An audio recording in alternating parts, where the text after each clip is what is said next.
Before it was a war, it was a whisper in the jungle. Before the helicopters roared, before the napalm fell, before the world watched a superpower stagger and a nation bleed, Vietnam was a land caught between empires, where rice paddies stretched toward mist-shrouded mountains and ancient villages stood in the long shadow of foreign ambition. Over more than a century, it would become a battleground not just of bullets and bombs, but of ideas and identities, revolution and resistance, freedom and fear. From the French legions marching through Hanoi's colonial streets to the final desperate liftoffs from the rooftop of the U.S. Embassy in Saigon, the Vietnam War was never just one war. It was many wars, layered, brutal, misunderstood, a conflict that outlasted presidents, toppled regimes, and changed the world. This is the full story, a journey through the smoke and steel of history, told not in sound bites, but in echoes, of young men sent to fight and never asked why, of families torn between ideologies and borders, of jungles that devoured armies, and cities that never slept again. You'll walk the halls of Versailles where colonial chains were forged, crouch in the tunnels of Siu Chi where shadows moved like ghosts, ride in convoys through the Mekong and along the Ho Chi Minh Trail, and sit across negotiating tables where peace was promised and broken. In this 16-part immersive series, we will follow the long arc of Vietnam's 20th century agony, from the first distant thunder of colonial conquest to the quiet mourning that followed the final shot. This is not just the history of a war. It's the story of how memory endures, how nations fall, and how people survive. This is the entire history of the Vietnam War, told as it has never been told before. So buckle up. If this moved you, if history speaks to your heart, subscribe and give this video a like. It helps more than you know. Now let's begin with the Vietnam War. Chapter 1. The Distant Thunder, Vietnam Before the War, Colonialism and Resistance, 1858 to 1945. The story of the Vietnam War does not begin in the jungles of the 1960s or with the echo of helicopters over the paddies. It begins long before, in the haze of imperial ambition and ancestral resistance, when Vietnam was not yet a country divided by ideology, but a land whose soul had been shaped by centuries of struggle against outside powers. To understand the firestorm that would one day consume it, one must first return to the thunderclaps of empire that echoed across the Gulf of Tonkin in 1858, when the French came ashore in Da Nang under the guise of vengeance and faith. Vietnam, then, was not yet Vietnam as the world would know it. It was a loosely unified kingdom under the Nguyen dynasty, with Hue as its imperial capital, its legitimacy rooted in Confucian order and dynastic inheritance. Emperor Tu Duc reigned, a scholar king devoted to traditional values, but blind to the changing tides sweeping across Asia. The Qing dynasty in China was reeling from the Opium Wars. Japan would soon awaken with Meiji resolve, and Western powers had begun their relentless advance into Asia's rich, vulnerable territories. The French presence in Southeast Asia began with missionaries, Jesuits who spoke Vietnamese and carried crucifixes into remote hamlets, preaching salvation. When several were executed by suspicious local authorities, France used the blood of priests as pretext for intervention. Under Napoleon III, France sent its warships not just to punish, but to conquer. The first shots of colonial domination came in 1858 when the French bombarded Da Nang. Resistance was immediate and fierce. Vietnamese defenders, aided by the terrain and their knowledge of the land, fought stubbornly from bamboo fortifications and forest redoubts. But while the French campaign initially stalled, they shifted tactics, seizing Saigon in 1859 and gradually extending their control over Cochinchina, the southernmost region of Vietnam. Over the next 2 decades, through a series of treaties signed under duress, military incursions, and punitive expeditions, France established full control over the Vietnamese territories, carving them into 3 administrative units: Tonkin in the north, Annam in the center, and Cochinchina in the south. Together with Laos and Cambodia, they formed French Indochina by the 1880s. Colonial rule transformed Vietnam. The French built railways that stitched the land together, not for the benefit of Vietnamese peasants, but to move rubber, rice, and/or more efficiently to ports for export.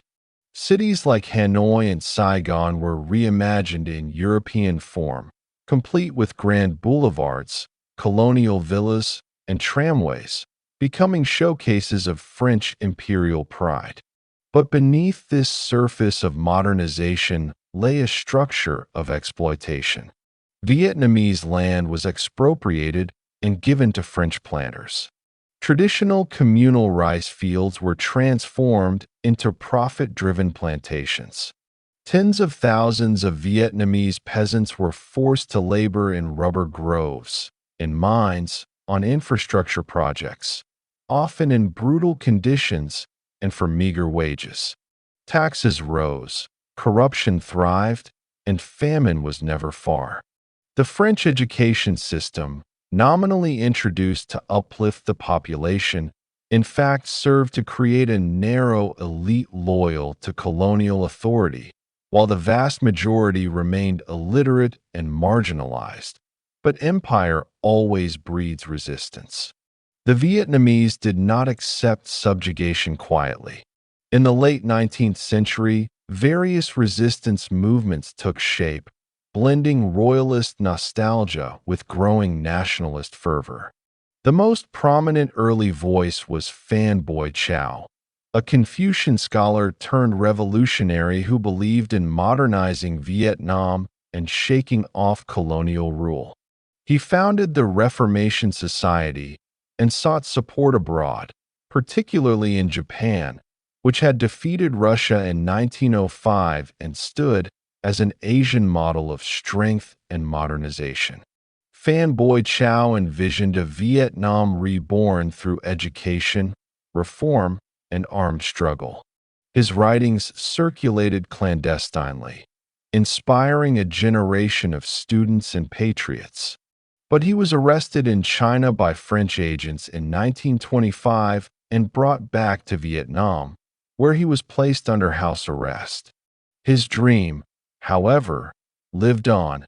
Another towering figure emerged in the same era, Phan Chu Trinh. Unlike Phan Boi Chau, he rejected violence and monarchy alike. A reformist in the mold of Sun Yat-sen, he urged nonviolent resistance, education, and political modernization.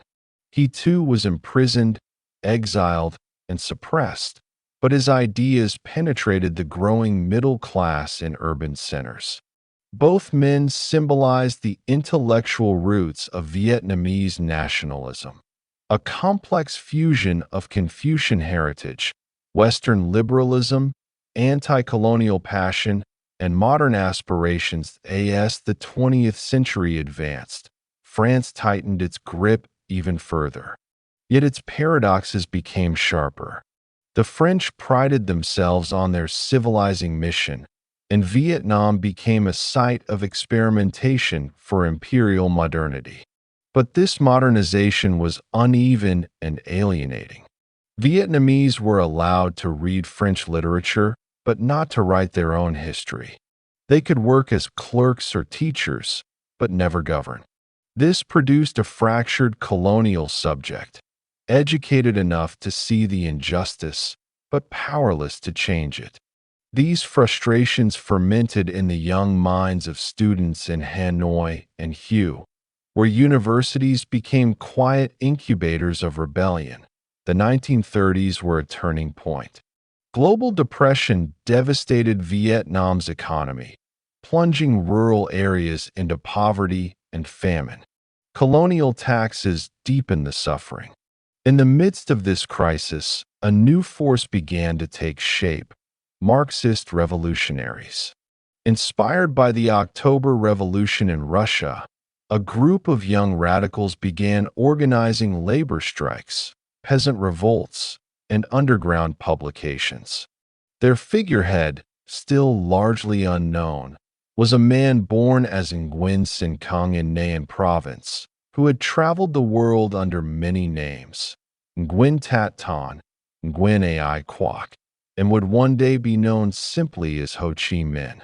Ho Chi Minh had spent over 2 decades abroad, working as a cook in Paris, a laborer in London, and an organizer for the Comintern in Moscow. He believed the path to Vietnamese independence lay not through royal restoration or Western liberalism, but through class struggle and national liberation. In 1930, he helped found the Indo-Chinese Communist Party, which sought to unite workers and peasants across Vietnam's regions into a revolutionary vanguard. The party was small, frequently hunted by colonial police, and racked by internal divisions. Yet its ideas resonated in a land where landlords oppressed tenants, foreign rulers hoarded wealth, and the dream of independence remained unfulfilled. Throughout the 1930s, revolts broke out across the countryside. In the provinces of Nhan and Ha Tinh, starving peasants took up arms, declared Soviets, and challenged the local authorities.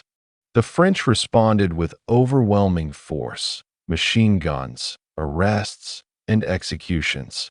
Thousands were killed or imprisoned. But the embers remained. Every peasant beaten, every activist jailed, left behind a story that would ripple across generations. The Second World War would change everything. In 1940, with France collapsing under the Nazi onslaught, the Vichy regime took control of French Indochina, collaborating with the Japanese Empire, which had its own ambitions in Southeast Asia. Japan entered Vietnam not with invasion, but with quiet submission from the colonial authorities. French officials remained in place, but real power shifted to the Japanese military, which stripped resources from the land to feed its war machine. Vietnamese found themselves under dual occupation, French colonial rule with Japanese overlords. It was the worst of both worlds. Famine swept northern Vietnam in 1944 to 45, a catastrophe born from hoarded rice, mismanagement, and the diversion of food supplies to the Japanese army. Up to 2 million Vietnamese perished in one of the worst humanitarian disasters in modern Asian history. Corpses lined the roads. Villages emptied. Resistance deepened. Into this crucible, Ho Chi Minh reemerged, no longer in exile, but a leader who returned to Vietnam in 1941, settling in a remote cave in Cao Bang province near the Chinese border. There, he founded the Vietnam Doc Lap Dong Minh Hoi, the League for the Independence of Vietnam, or Viet Minh. Unlike earlier resistance groups, the Viet Minh fused communist ideology with broad nationalist appeal. Its ranks were not just workers or students, but farmers, teachers, monks, anyone who wanted an end to foreign rule. They fought the Japanese through guerrilla warfare and sabotage, aided discreetly by American OSS agents who viewed them as useful allies against Tokyo. Ho Chi Minh quoted the American Declaration of Independence to his visitors and promised a democratic Vietnam. For now, ideology was secondary to liberation. The by 1945, With Japan on the brink of defeat, the French shattered, and famine ravaging the north, the Viet Minh launched the August Revolution. Across towns and cities, crowds filled the streets. Colonial administrators fled or surrendered. Local committees took over public offices. On September 2, 1945, in Ba Dinh Square in Hanoi, Ho Chi Minh stepped before a crowd of hundreds of thousands and declared the independence of the Democratic Republic of Vietnam. His words echoed across a loudspeaker. All men are created equal. The Creator has given us certain inviolable rights: the right to life, the right to be free, and the right to achieve happiness. Vietnam, it seemed, had finally broken its chains, but thunder still rolled on the horizon. The Japanese were gone, but the French had not given up their claim. The Allies, mistrustful of communism, allowed British and Chinese troops to occupy southern and northern Vietnam respectively to oversee the Japanese surrender, but they also gave the French permission to re-establish their colonial authority. Conflict was inevitable. In the weeks following Ho's declaration, tensions mounted. Negotiations between the Viet Minh and the French floundered. Skirmishes turned to battles. Saigon erupted in violence as French troops fired on demonstrators. The brief moment of independence became a prelude to war. Vietnam was no longer a colony passively ruled, but a nation awakening with revolutionary fire. The years of humiliation, exploitation, famine, and forgotten resistance had forged a people ready to fight not just for land, but for dignity. The French, desperate to reclaim their empire, returned with force. The Americans, preoccupied with containing communism, watched closely. And in the shadows of rice paddies and jungle trails, the Viet Minh prepared for a struggle they believed might take decades. The distant thunder had become a storm. And the war for Vietnam, the real war, the long war, the war that would draw in empires and shatter illusions, was about to begin. Chapter 2. Revolution in the Jungle. Ho Chi Minh, the Viet Minh, and the War Against France. 1945 to 1950. Vietnam stood poised between dreams and disaster in the late summer of 1945. For a fleeting moment, after centuries of foreign domination, there was a glimmer of national self-determination. On September 2, 1945, in Hanoi's Ba Dinh Square, a gaunt, bearded man in a simple khaki tunic stepped before the microphone and declared Vietnam's independence. His voice was calm but resolute as he read from a statement that echoed across the wide boulevards, past the colonial facades, past the frightened remnants of a broken empire. All men are created equal. They are endowed by their Creator with certain unalienable rights. Among these are life, liberty, and the pursuit of happiness. Ho Chi Minh quoted Thomas Jefferson deliberately, hoping to appeal to the ideals of the very power he feared might take France's place.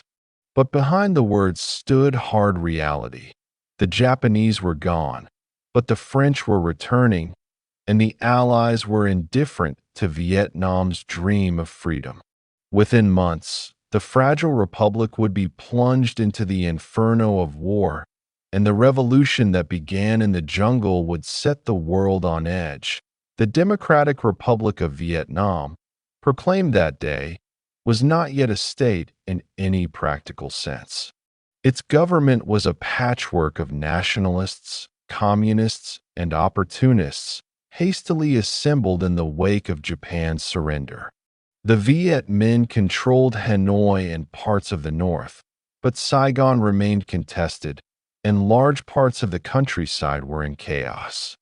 Ho Chi Minh, already a veteran revolutionary with decades of experience in exile, now found himself leading a country riddled with factionalism, economic collapse, and encroaching enemies. Yet his quiet charisma and strategic patience allowed him to hold the center for the moment.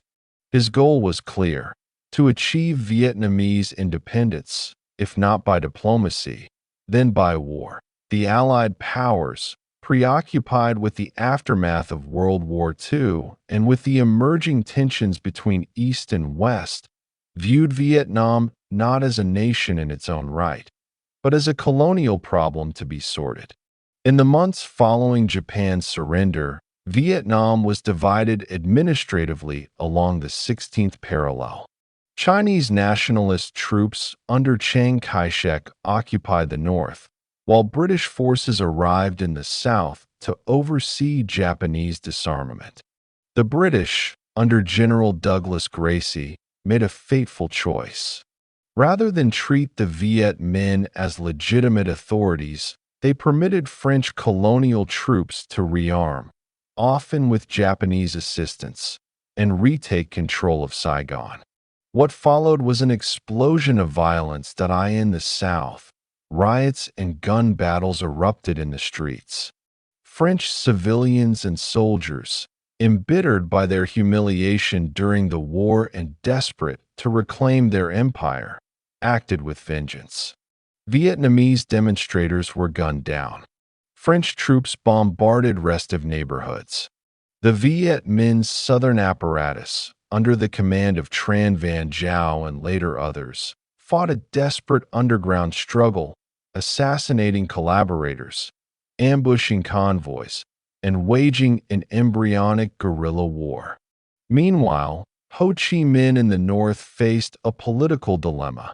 The Chinese nationalists were pillaging towns and demanding tribute, while the French demanded the restoration of their colonial privileges.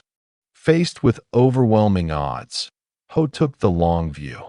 In early 1946, he signed a temporary agreement with the French, recognizing Vietnam as a free state within the French Union, an arrangement that allowed limited autonomy but preserved France's military and economic control. That it was a bitter compromise.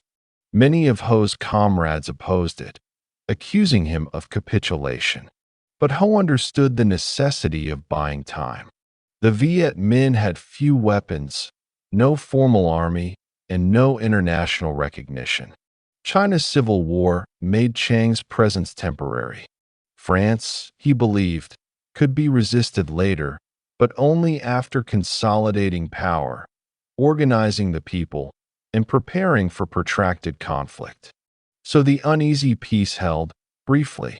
Ho even traveled to Paris in the fall of 1946, hoping to negotiate a peaceful settlement. He was received coolly, if politely.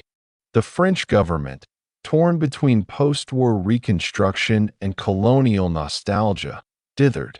French public opinion was indifferent at best.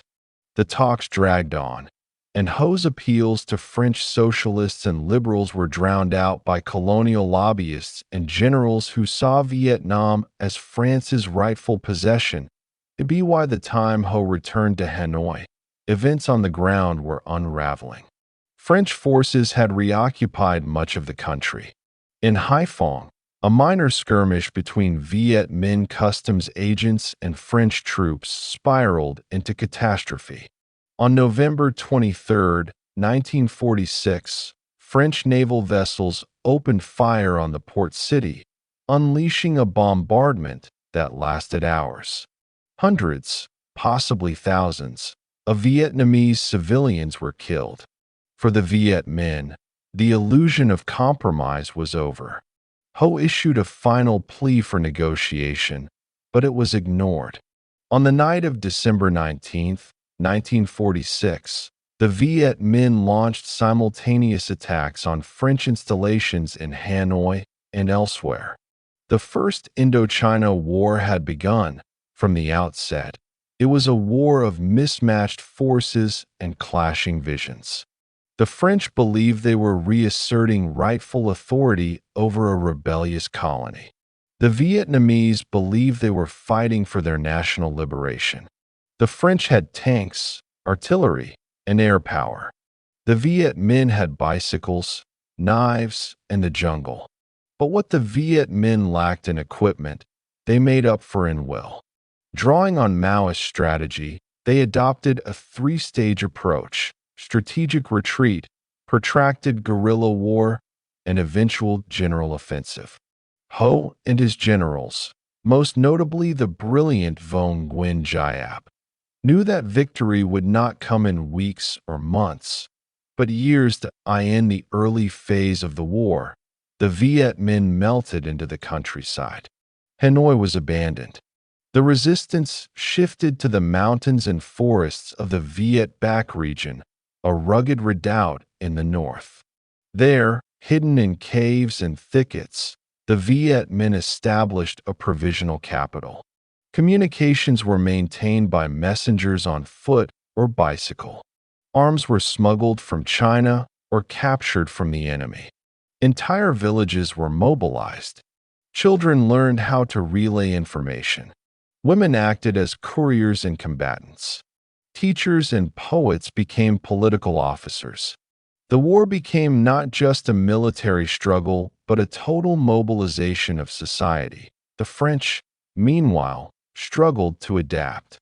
Their army in Indochina was composed largely of colonial troops: Senegalese, Algerians, Moroccans, and, increasingly, the Foreign Legion. They controlled the cities and main roads, but found themselves isolated in fortified posts surrounded by hostile territory. Each patrol into the jungle risked ambush. Each attempt to pacify a province spawned more resistance.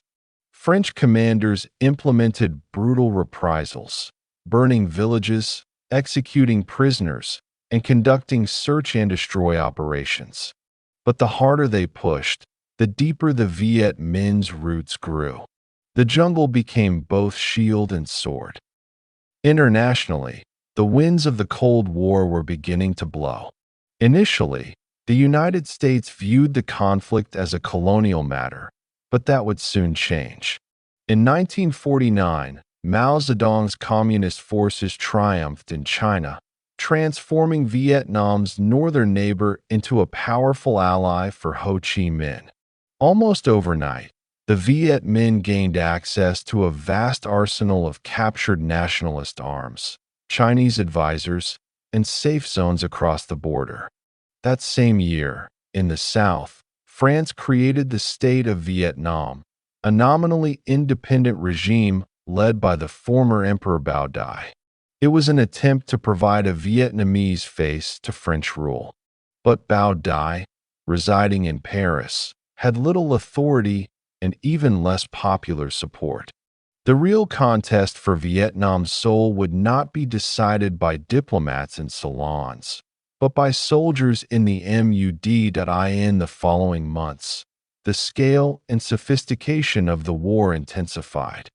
Vong Nguyen Giap, a self-taught general who had studied Napoleonic strategy and Maoist doctrine, began organizing larger units.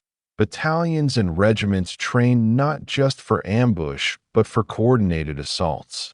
The Viet Minh attacked isolated French outposts, overran supply convoys, and laid siege to fortified towns. In response, the French escalated their operations. Planes bombed suspected Viet Minh bases. Paratroopers were dropped behind lines. But despite superior firepower, France was unable to win decisive victories. The enemy was elusive, and the political will in Paris was fragile. In the countryside, the Viet Minh's political program took hold. Land reform, though uneven and sometimes violent, redistributed plots to poor farmers. Education campaigns taught peasants to read and write, often in the same breath as they learned how to load a rifle or dig a trench. The war became an education in itself. Every fallen comrade was a martyr. Every village burned became a story of French cruelty. The revolution was no longer abstract. It was lived daily in the muddy boots and bloodied bandages of those who fought for it. By 1950, the Viet Minh were gaining momentum. The French, increasingly alarmed, appealed to the United States for assistance. With the outbreak of the Korean War that June and the firming of Cold War lines, the conflict in Vietnam took on new significance in Washington. Ho Chi Minh was now seen not as a nationalist leader, but as a communist pawn. The U.S. began sending aid, trucks, weapons, advisors, to support the French effort. The war had become international. In that same year, the Soviet Union and the People's Republic of China formally recognized the Democratic Republic of Vietnam. This legitimization gave Ho's government crucial diplomatic standing and opened the floodgates for military aid. Chinese instructors trained Viet Minh cadres. Soviet propaganda praised Vietnam's struggle. The Cold War had arrived in Indochina in full. The year closed with a major victory for the Viet Minh, the Battle of Route Colonial 4. In a daring series of attacks along a mountainous road in the northeast, Viet Minh forces annihilated several French units and captured massive amounts of equipment. The road to Dien Bien Phu and eventual French defeat began there, among the crags and forests where Vietnamese fighters learned they could beat an empire. By the end of 1950, the war had transformed from a colonial policing action into a full-scale revolutionary conflict.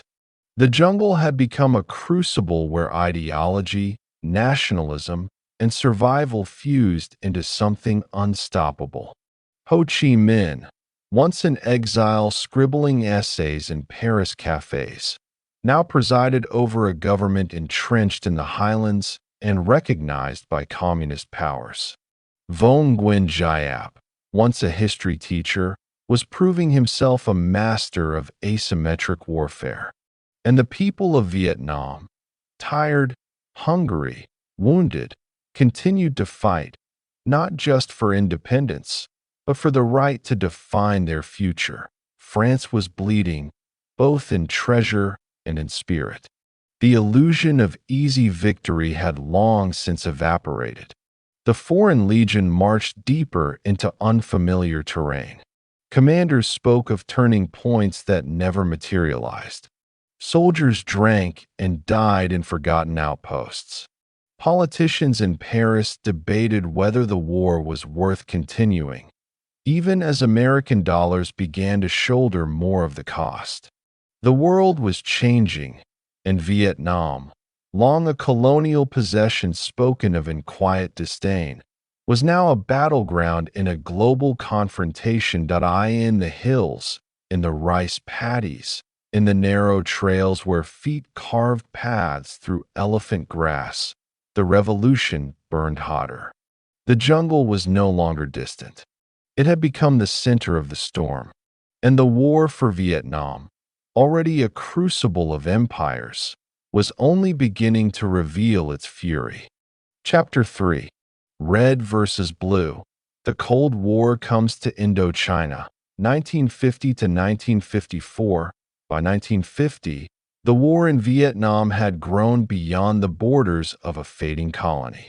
The struggle that had begun as a nationalist revolt against French rule was now caught in the gravitational pull of the Cold War, as the planet divided into two irreconcilable visions of the future. The Vietnamese jungle, with its dripping vines and shadowed hills, had become the newest frontier in a global ideological conflict. As the red flags of revolution rose in Hanoi and the tricolor of the French Republic clung to the last colonial bastions, the world's great powers turned their attention to a land they barely understood. The age of revolution had given way to an age of superpower confrontation, and Vietnam was no longer just Vietnam. It was a chessboard on which the fate of continents would be wagered. The Viet Minh entered the new decade with growing strength. The recognition of Ho Chi Minh's government by the People's Republic of China and the Soviet Union in early 1950 transformed the geopolitical landscape. No longer isolated revolutionaries, the Viet Minh were now the recognized representatives of the Democratic Republic of Vietnam, and they immediately began receiving a flood of military and logistical support. Chinese advisors, many of whom had fought in the civil war against Chiang Kai-shek, crossed the border to train and reorganize the Vietnamese People's Army. Soviet technicians helped design propaganda and education programs, emphasizing not just the guerrilla struggle, but the construction of a new socialist society.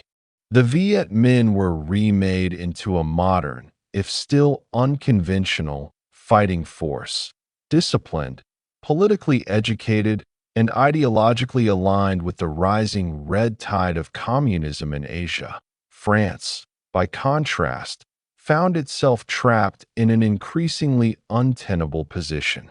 The illusion that Indochina could be quickly pacified had been shattered by the disasters of 1949 and 1950.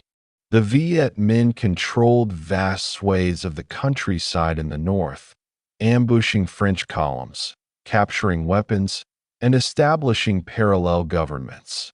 French forces, reliant on colonial troops and volunteers from the Foreign Legion, were stretched thin, demoralized, and haunted by a war that seemed to have no end.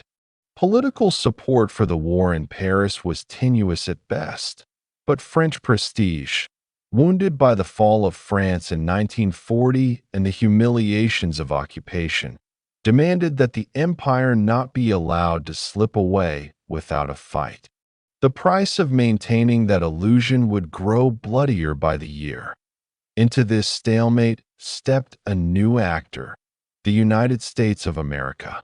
For the first several years of the conflict, Washington had watched the struggle in Vietnam with cautious disinterest, viewing it as a colonial conflict of little relevance to American interests. But the world changed dramatically in 1949 when Mao Zedong's communists triumphed in China and detonated the illusion of American containment in East Asia. In the same year, the Soviet Union successfully tested its first atomic bomb, breaking the U.S. monopoly on nuclear power. Suddenly, the world felt less safe, less stable. Then came the outbreak of the Korean War in June 1950, when North Korean forces, backed by China and the USSR, invaded the South. The American response was immediate and violent. What had been a simmering ideological rivalry erupted into open war. The domino theory began to shape American thinking. If one nation in Asia fell to communism, others would follow, and soon the red tide would sweep across the Pacific. Vietnam, once peripheral, now seemed crucial. In July 1950, President Harry Truman approved the first shipment of American military aid to French forces in Indochina: rifles, jeeps, transport planes, and communications gear. A team of American military advisors followed. Over the next 4 years, this support would grow exponentially. By 1954, the United States was funding more than 70% of the French war effort. Though American troops were not yet directly engaged, the war had become a proxy conflict in the Cold War. France was no longer fighting alone. It was fighting on behalf of the free world. This influx of foreign support intensified the war on all fronts. In 1951, General Jean de Lattre de Tassigny arrived in Indochina to take command of French forces. A charismatic, aggressive leader, de Lattre launched a series of counteroffensives aimed at breaking Viet Minh momentum and restoring French initiative. His forces won hard-fought victories at Viet, Mao Key, and the Red River Delta, inflicting severe casualties on Viet Minh forces and briefly turning the tide. De Lattre also sought to build up the army of the State of Vietnam, the native Vietnamese force loyal to the French-backed government in Saigon. He hoped that by Vietnamizing the conflict, he could legitimize the French presence and shift more of the burden onto local forces. But de Latre's efforts, though tactically impressive, could not reverse the strategic reality. The Viet Minh were too deeply rooted, too ideologically committed, and too numerous. The peasantry, alienated by French reprisals and drawn by promises of land reform and national liberation, continued to support the revolution. Moreover, the Viet Minh had learned from their early failures. General von Nguyen Giap, ever the student of history and strategy, adjusted his tactics, pulled his forces back from unsustainable battles, and prepared for a longer war. He understood that time, geography, and the will of the people were on his side. By 1952, the war had settled into a deadly rhythm. French forces held the cities and main roads, while the Viet Minh controlled the mountains, forests, and rural villages. Guerrilla attacks, ambushes, and sabotage were constant. The Viet Minh continued their political education campaigns, reinforcing the ideological component of the struggle. Landlords who collaborated with the French were punished. Village cadres organized literacy programs, military training, and underground government networks. The revolution was not just about beating the French on the battlefield. It was about building a new order in the South. However, the picture was more complex. The Viet Minh never managed to achieve the same level of dominance below the 16th parallel as they had in the north. The terrain was different, less mountainous, more fragmented by rivers and swamps, and the population more diverse and less uniformly supportive. The French were better able to maintain control in southern cities like Saigon and Kinto. Still, resistance persisted, and the war became increasingly national in scope. Thousands of Viet Minh cadres operated in the south, launching attacks and laying the groundwork for what would later become the National Liberation Front. The seeds of a second war were already being sown as 1953 dawned. The French effort began to buckle under the weight of its contradictions. The French public grew weary of the war, which now resembled an endless drain on lives and resources. Military casualties mounted. Political divisions in Paris deepened. The United States, though still publicly supportive, began pressing the French for reforms and greater Vietnamese autonomy, hoping to create a more legitimate non-communist alternative to Ho Chi Minh. But France, bound by colonial pride and bureaucratic inertia, hesitated to make real concessions. Even the creation of the State of Vietnam under Bao Dai did little to inspire confidence. Most Vietnamese saw Bao Dai as a puppet, a French-appointed monarch more interested in leisure than leadership. Meanwhile, the Viet Minh prepared for a new phase. With Chinese backing and years of experience, Giap began planning conventional campaigns, set-piece battles designed to wear down the French and seize strategic territory. In late 1952, Viet Minh forces struck in the northwest, launching the Battle of Nha San. Though they were repulsed, the battle revealed their increasing confidence and growing capabilities. It also exposed French vulnerability. The outpost had only held because of massive airlift and firepower. If Giap could force a fight on his terms, in a location of his choosing, the outcome might be different. That opportunity came in 1954, when the French, under General Henri Navarre, devised a plan to draw the Viet Minh into a decisive battle in the remote valley of Dien Bien Phu. The French hoped to establish a fortified base there, using it as a lure to provoke a massive Viet Minh assault that could be repelled by superior firepower. The valley, located near the Laotian border and far from major roads, was deemed ideal for an air-supplied garrison. French engineers rushed to build an airstrip, bunkers, and artillery positions. Thousands of paratroopers and colonial troops were flown in. Navarre believed the Viet Minh would never be able to bring heavy artillery through the surrounding mountains. He was wrong. Von Nguyen Giap saw Dien Bien Phu not as a trap, but as an opportunity. Mobilizing tens of thousands of laborers and porters, the Viet Minh carried artillery pieces, ammunition, and supplies through the rugged terrain, assembling them on the high ridges overlooking the valley. In an astonishing feat of logistics and determination, they managed to encircle the French stronghold with a ring of fire. When the assault began on March 13, 1954, it was not the disorganized human wave attacks of the past. It was a coordinated, methodical siege. Viet Minh artillery pounded the French positions day and night. Trenches crept closer. Supplies dwindled. Morale collapsed.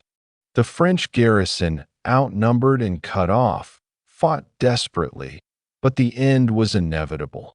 After 56 days of grueling combat, on May 7, 1954, the French defenses finally crumbled. Dien Bien Phu fell. More than 10,000 French soldiers were killed, wounded, or captured. It was the most catastrophic defeat of a Western colonial power in Asia since World War II, and it sent shockwaves through Paris, Washington, and across the globe. The myth of French invincibility was shattered. The image of Viet Minh soldiers raising their flag over the smoldering battlefield was a symbol of colonial rebellion triumphing over imperial arrogance, but in the wake of the defeat, the French government collapsed. Political leaders scrambled for a way out. Peace negotiations, long delayed, were hastily arranged in Geneva. There, in the summer of 1954, diplomats from France, the Viet Minh, the United States, the Soviet Union, China, and others convened to decide the fate of Indochina. The resulting Geneva Accords called for a temporary division of Vietnam at the 17th parallel. Ho Chi Minh's government would control the north, while the south would remain under the state of Vietnam. Elections were to be held within 2 years to reunify the country under a single government. But the agreements were fragile, ambiguous, and deeply contested. The United States, wary of communist expansion, refused to sign the final declaration. Instead, it moved swiftly to bolster the non-communist regime in the South, beginning a new phase of involvement. The Cold War had ensured that Vietnam would not be allowed to settle its future peacefully. The ideological lines had hardened. The guns had not fallen silent. And the seeds of the next, even more devastating conflict had already taken root. The First War had ended not with peace, but with division. North and South Vietnam now faced each other across an arbitrary line drawn by foreigners, each claiming to represent the true future of the nation. In the North, the Viet Minh celebrated their hard-won independence, but prepared for the next struggle. In the South, American advisors arrived, bringing with them promises of stability, modernization, and resistance to communism. The Cold War had fully arrived in Vietnam. The red flags of revolution still flew over Hanoi. But now, the blue banners of containment were rising in Saigon. The war was not over. It had only changed shape. Chapter 4. Dien Bien Phu, the climactic battle that changed everything. 1954. The wind that swept across the valley of Dien Bien Phu in early 1954 carried the scent of something inevitable. Hidden among the ridges and jungle-cloaked hills of northwest Vietnam, this once insignificant patch of land was about to become the fulcrum on which the weight of empire, revolution, and global history would turn. For years, the war in Indochina had bled slowly, a grinding, distant conflict fought in rice paddies and mountain passes, largely ignored by the world's capitals. But now, all eyes were shifting toward this forgotten corner of the French colonial world. Dien Bien Phu was not merely a battlefield. It was a reckoning. The decision to occupy Dien Bien Phu had been born of desperation, strategy, and hubris. France, after nearly a decade of fighting in Indochina, was weary, wounded, and cornered. The Viet Minh had proven themselves more than mere guerrillas. Under the austere and brilliant command of General von Nguyen Giap, they had grown into a formidable conventional force. French commanders, driven by the belief that they could lure the Viet Minh into a final, decisive battle, chose Dien Bien Phu as the stage. From the air, it looked perfect, a broad, flat basin surrounded by jungle-clad hills, close to the Laotian border, far from the main centers of Vietnamese power. Here, the French would establish a fortified camp, daring the enemy to attack. And when the Viet Minh came, they would be annihilated by superior firepower, artillery, and air support. The plan was simple and completely wrong. By November 1953, French paratroopers began dropping into the valley. The garrison would soon number over 13,000 foreign legionnaires, colonial troops from North Africa, Vietnamese loyalists, and elite French units. They dug trenches, laid barbed wire, built bunkers, and constructed an airstrip at the center of the camp. The French command believed their position was unassailable. They named their fortifications after women: Beatrice, Gabrielle, Anne-Marie, as if to invoke tenderness amidst the impending violence. What they failed to grasp was that they had walked into a trap of their own making. General Giap, watching from the mountains, saw an opportunity. This would not be a quick skirmish or a hit-and-run raid. This would be a siege. The mountains surrounding Dien Bien Phu soon became alive with movement. Giap orchestrated one of the most extraordinary logistical feats in modern military history. Tens of thousands of laborers, many of them peasants, porters, and teenage volunteers, hauled weapons, supplies, food, and ammunition over narrow jungle trails and treacherous ridgelines. Chinese advisors and Soviet supplies fueled the effort. Artillery pieces were broken down, dragged by ropes, lifted by hand, reassembled in camouflaged pits carved into the high ground above the valley. Anti-aircraft guns were in place to guard the skies.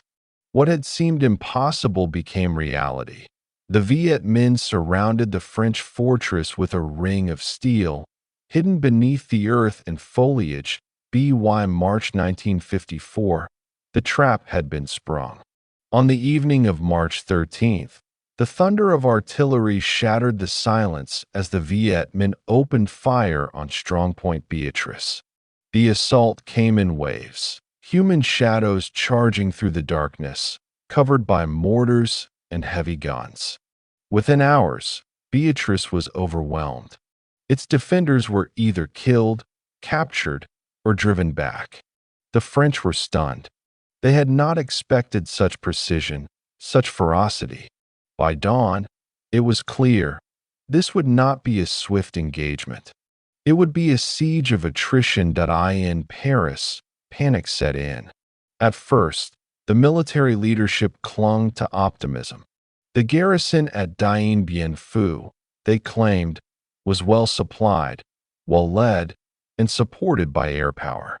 But as the days wore on, those illusions crumbled. Viet Minh guns took out the French artillery one by one.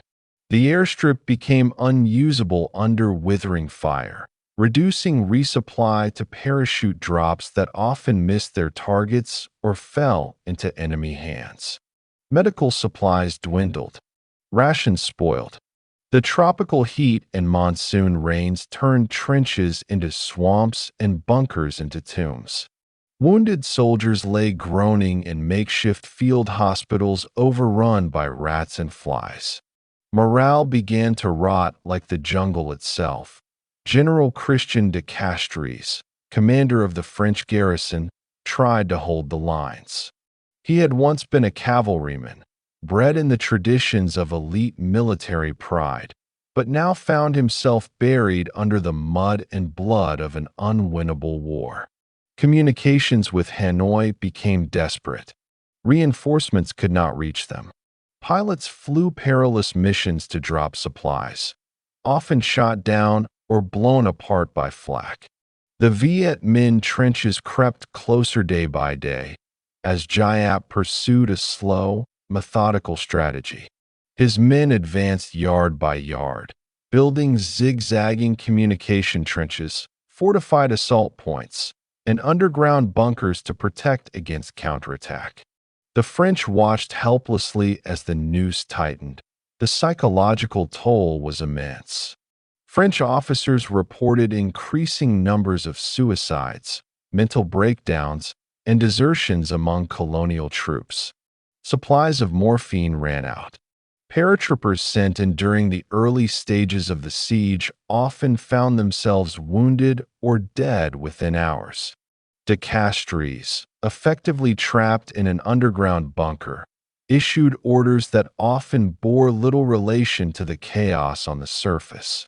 Outside, in the mud and wire, soldiers fought and died for meaningless hillocks, their names lost in the rain. The once proud bastion of French resolve had become a charnel house. Meanwhile, in the hills above, Giap faced his own agony. He later described the decision to launch the final assault as one of the most difficult of his life. Thousands of his men had already died. The temptation to press forward with human wave attacks was great, but Giap resisted. He knew he was not merely fighting for victory at Dien Bien Phu. He was fighting for the future of Vietnam. His strategy remained cautious, deliberate, grinding. He rotated units constantly to keep morale up, ensured political commissars maintained discipline and ideological fervor, and leaned on his artillery to weaken the French defenses before risking further assaults. He was patient, even when faced with heavy casualties. He knew time was on his side by late April. The French position was beyond desperate. Many of the strong points had fallen. Beatrice, Gabrielle, Dominique, and Huguet had been captured or reduced to rubble. The survivors clung to a shrinking island of mud and misery. Every night, the Viet Minh launched assaults with terrifying regularity. Flamethrowers, grenades, bayonets, and close-quarter combat defined the struggle. The trenches became burial grounds. French radio transmissions became increasingly incoherent, filled with screams, static, and final messages of despair. The once bold dream of a decisive victory had turned into an apocalyptic nightmare. Outside Vietnam, the world watched in growing horror and fascination.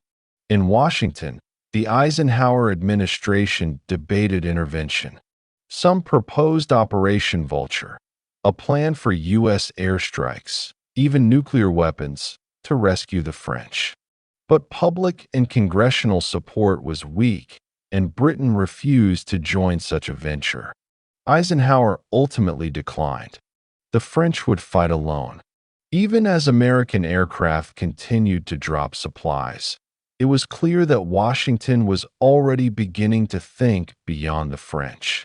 Vietnam, it was understood, could not be left to the communists. But the French experiment was dying. Something new would soon rise in its place that on May 7, 1954, after 56 days of relentless siege, the final French positions collapsed. Dien Bien Phu fell. The last transmissions from the garrison were brief, scattered, and tragic. Then, silence. More than 11,000 French soldiers were taken prisoner, many of them wounded, starving, and broken in body and spirit. Hundreds would die in captivity. The Viet Minh, exhausted and bloodied, emerged victorious, but at enormous cost. Their casualties numbered in the tens of thousands. Yet they had achieved something unprecedented: the total defeat of a Western colonial army by an Asian revolutionary force. It was a moment that shook the colonial world to its foundations. The fall of Dien Bien Phu sent shockwaves far beyond Vietnam. In France, it triggered political crisis and soul-searching. The illusion of imperial power was shattered. The French government, recognizing the futility of further war, agreed to peace talks in Geneva. There, over several tense weeks, diplomats carved up the future of Vietnam. The Geneva Accords stipulated a temporary division at the 17th parallel, with the Viet Minh controlling the north and the French-backed state of Vietnam holding the south. National elections were scheduled for 1956, with the goal of reunifying the country under a single government. But few believed they would ever take place. That Ho Chi Minh, triumphant yet pragmatic, accepted the division reluctantly. He understood the risks of overreach, the costs of continuing the war. Giap, too, recognized that a pause might be necessary to consolidate gains, rebuild, and prepare for what would come next. In Saigon, however, America moved quickly to ensure that the South would not fall to communism. U.S. advisors, aid, and political pressure began pouring in. No Diem, a nationalist Catholic with staunch anti-communist credentials, emerged as the new figurehead in the South. The Cold War had found its next front line, but in the North, amidst the ruins of victory, a new state was taking shape. The Democratic Republic of Vietnam began to implement land reforms, reorganize society, and prepare for the next phase of struggle. Tens of thousands of suspected enemies, landlords, collaborators, and class enemies, were purged. The revolution turned inward. The war might have paused on the battlefield, but it continued in the hearts and homes of the Vietnamese people. The victory at Dien Bien Phu was not an end. It was a gateway to a new, even more terrible chapter. The echoes of the guns at Dien Bien Phu reverberated across Africa, Asia, and Latin America. Revolutionary movements saw hope in the triumph of peasants over paratroopers. Colonial administrators saw warning in the mud and blood of that distant valley. The old world was dying. A new one was being born. And in the middle of it stood Vietnam, a nation divided, scarred, and unfinished. Dien Bien Phu had changed everything. The age of European empire in Asia was over. The era of American intervention had begun. And the Vietnamese, caught between ideologies, nations, and histories, would once again be asked to choose their path, at a cost they had barely begun to fathom. Chapter 5. A Divided Land, Geneva, the 17th Parallel, and the Seeds of American Involvement, 1954 to 1956. When the guns fell silent at Dien Bien Phu, the roar of revolution was replaced, for a moment, by the uncertain rustle of diplomatic papers, the hum of foreign voices, and the click of pens scribbling borders onto the body of Vietnam. What had begun as a colonial war for independence now became a stage for Cold War brinkmanship, where Vietnam was no longer simply a nation struggling to free itself from foreign rule, but a pawn in a larger global drama of ideology, influence, and fear. The ceasefire achieved on the battlefield did not bring peace, only partition. In the halls of Geneva, in the spring and summer of 1954, the future of Southeast Asia was redrawn not by the Vietnamese people themselves, but by the anxious hands of diplomats determined to avoid another Korea, another world war, another domino falling in the gathering Cold War storm. The Geneva Conference was not convened with Vietnam alone in mind. It had originally been intended to address the situation in Korea following the armistice there in 1953. But Dien Bien Phu changed everything. The stunning Viet Minh victory forced France to the negotiating table and brought Vietnam to the forefront of international attention. In attendance were the major players of the emerging post-war world: the Soviet Union, the People's Republic of China, the United States, Britain, and France. Representing the Viet Minh was Pham Van Dong, one of Ho Chi Minh's most trusted lieutenants, while the state of Vietnam, essentially a French creation, was represented by former Emperor Bao Dai's government, though few took it seriously. The DRV had won the war on the battlefield, but it now had to win, or at least survive. In the world of diplomacy, Ho Chi Minh did not attend the conference in person. He watched events unfold from Hanoi, wary but hopeful, aware that his revolution's future would be decided in rooms far from Vietnamese soil. He was a pragmatist. He knew that pushing for total victory might provoke American intervention, which would bring an entirely new kind of war. So, despite the blood spilled, the Northern leadership was prepared to accept a compromise, one that would consolidate their gains and provide time to regroup. Yet the compromise would prove fateful.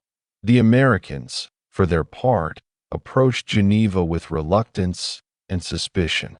Secretary of State John Foster Dulles, a cold warrior of the highest order, was deeply skeptical of negotiations with communists and famously refused to shake hands with Chinese Foreign Minister Zhou Enlai. The U.S. had not yet taken formal control of the anti-communist project in Vietnam, but it was already clear that Washington viewed the Viet Minh victory as a dangerous precedent. Dulles and others feared that allowing Ho Chi Minh to rule all of Vietnam would trigger a chain reaction throughout Asia, what would later be dubbed the domino theory. They were determined to prevent that first fall. Over the course of several weeks, the Geneva Conference produced a fragile and uneasy agreement. The most consequential decision was the division of Vietnam at the 17th parallel, an arbitrary line drawn through a country that had never before known such a division. The Viet Minh would withdraw to the north, where they would govern under the name of the Democratic Republic of Vietnam. In the south, the French-backed state of Vietnam would retain control. But this partition, the diplomats insisted, was temporary. National elections were to be held in July 1956, under international supervision, to reunite the country under a single government chosen by the Vietnamese people. In theory, this was a face-saving solution for all parties. France could extricate itself from a costly and humiliating war. The Viet Minh could claim recognition and territory. The U.S. could point to elections as a democratic path forward. But beneath the surface, none of the parties truly believed in the arrangement. The DRV saw the 17th parallel as a tactical pause, not a final border. The Americans, and their new allies in the South would do everything they could to prevent elections they knew they could not win. The ink on the Geneva Accords was barely dry when the betrayal of their terms had already begun. One of the key reasons for this unraveling was the man who began to rise in the South during these critical years, Diem. A devout Catholic from a prominent Mandarin family, Diem had long been a nationalist critic of both the French and the communists. For years he had lived in exile in the United States, cultivating contacts with American politicians, Catholic leaders, and Cold War intellectuals. He was austere, incorruptible, and fiercely anti-communist. To the Americans, he seemed like the ideal alternative to both colonial rule and communist revolution. To the French, however, he was a threat, a man they could not control. In 1954, with French influence waning and the U.S. beginning to assert itself more forcefully in Vietnam, Diem was installed as Prime Minister of the state of Vietnam. Almost immediately, he began to consolidate power. With U.S. encouragement and funding, he built a personalist regime grounded in loyalty, family, and repression. In 1955, he orchestrated a referendum to oust Bao Dai, the absentee former emperor still nominally serving as head of state. The election was blatantly rigged. Diem claimed over 98% of the vote, including an absurd 133% turnout in Saigon, but it served its purpose. Diem declared the founding of the Republic of Vietnam, with himself as president. The Americans, eager for a reliable partner, gave their blessing. From Hanoi, Ho Chi Minh and the Viet Minh leadership watched these developments with mounting frustration. The Geneva Accords had called for elections in 1956, but by late 1955 it was clear that Diem had no intention of holding them. The United States, now firmly backing Diem, refused to pressure him. Secretary Dulles declared that the U.S. was not bound by the Geneva Accords, since it had not signed them. A new narrative began to emerge in American circles. The communists could not be trusted, elections would be a sham, and Diem represented the true path to freedom in Vietnam. The die was cast. Meanwhile, the social and political fabric of Vietnam continued to unravel. The artificial division of the country created chaos for millions. Roughly 900,000 people, mostly Catholics from the north, fled southward in a mass migration encouraged by American psychological operations and Catholic networks. The Virgin Mary is heading south, whispered propaganda teams, promising safety and salvation in Diem's republic. At the same time, tens of thousands of Viet Minh cadres were left stranded in the south, cut off from the revolutionary leadership in the north, but determined to carry on the struggle. They would become the seeds of future insurgency. In the north, Ho Chi Minh's government began the difficult work of rebuilding. Hanoi became the new capital of the Democratic Republic of Vietnam, and the revolutionary state began implementing land reform, education campaigns, and political indoctrination. But the idealism of revolution was soon marred by the harshness of its methods.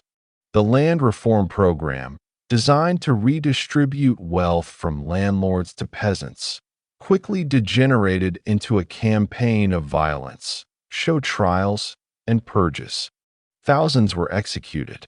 Many more were imprisoned or publicly humiliated.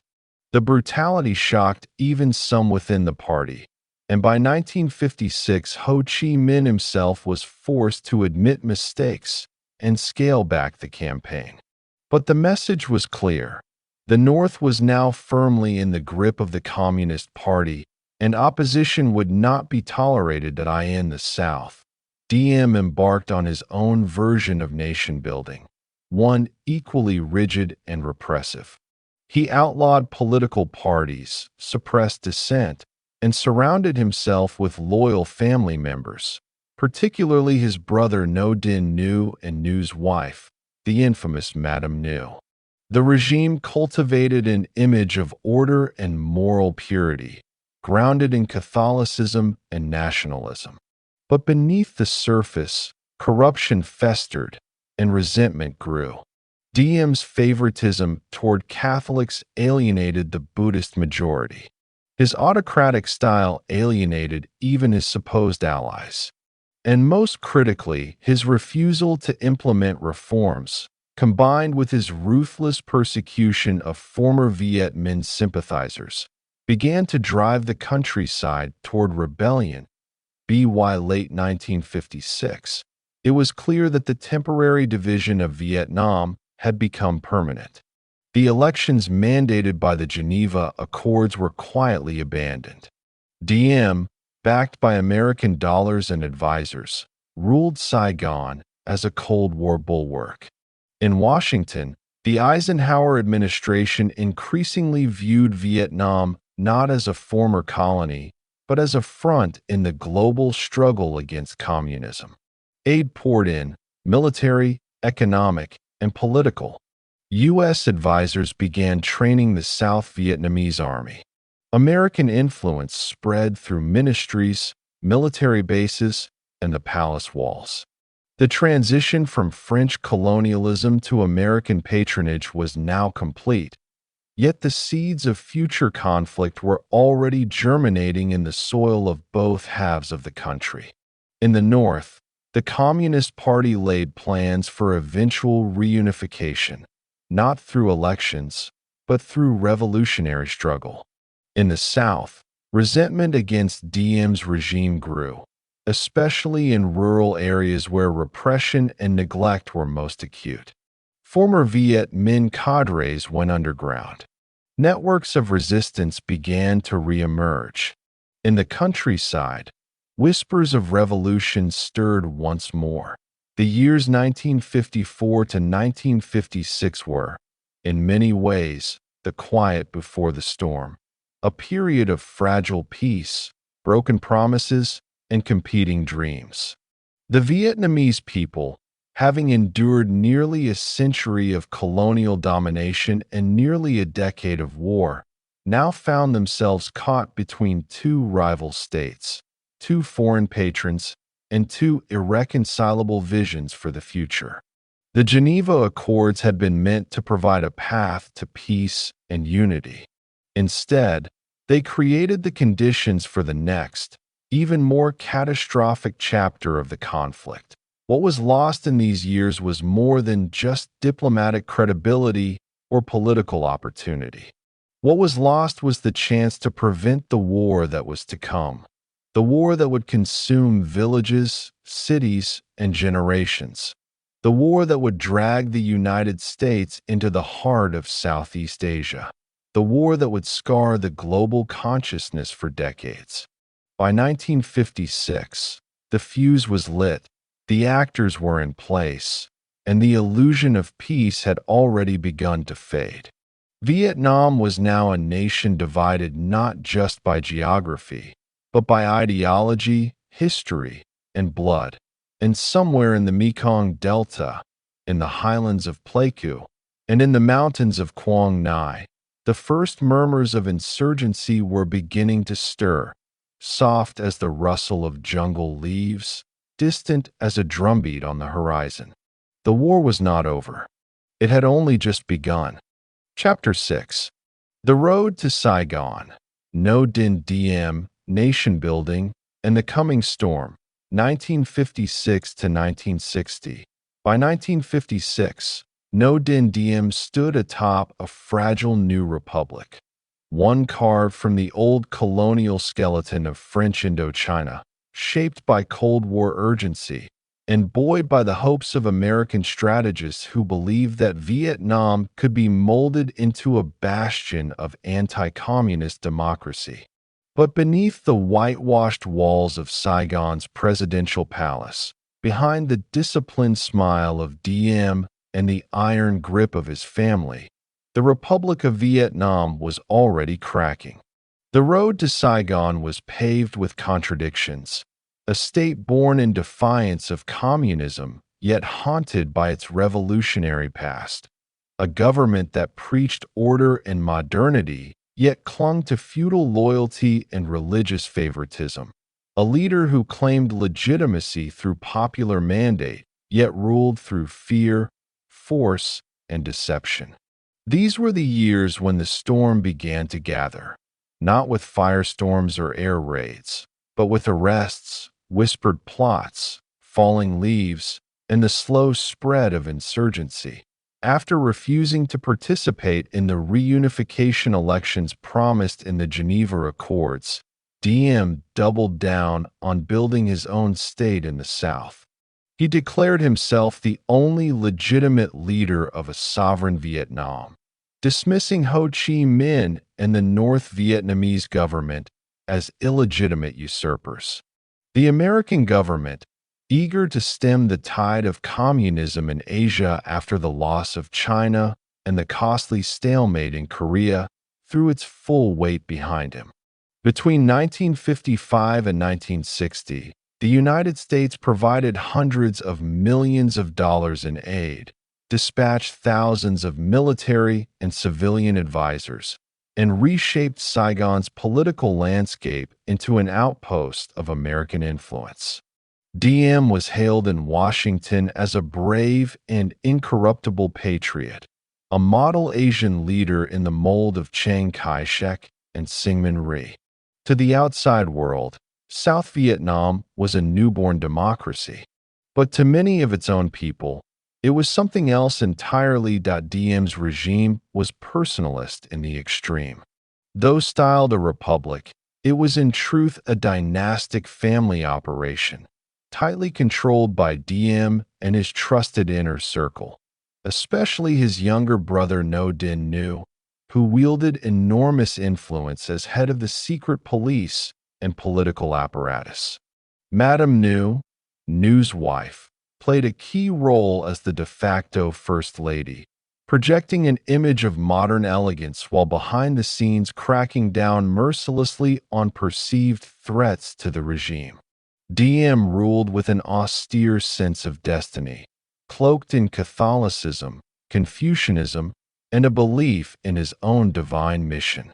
He cultivated loyalty not through democratic institutions, but through personal relationships, patronage, and the omnipresent threat of repression.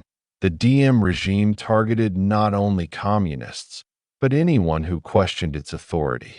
Political opposition was outlawed. The press was muzzled. Elections, when held, were orchestrated performances. Civil servants were expected to join the Kin Lao Party, a shadow organization created by Nhu that infiltrated every level of government and society. Its members pledged loyalty not to the Republic, but to the Ngo family itself. Police raids, arbitrary detentions, and torture were widespread. Diem's security forces, trained and funded by the United States, swept through villages searching for subversives, often arresting innocent farmers, teachers, or students whose only crime was criticizing the government or refusing to cooperate. In rural areas, the regime implemented its so-called Agraville program, designed to relocate peasants into fortified hamlets where they could be monitored and indoctrinated.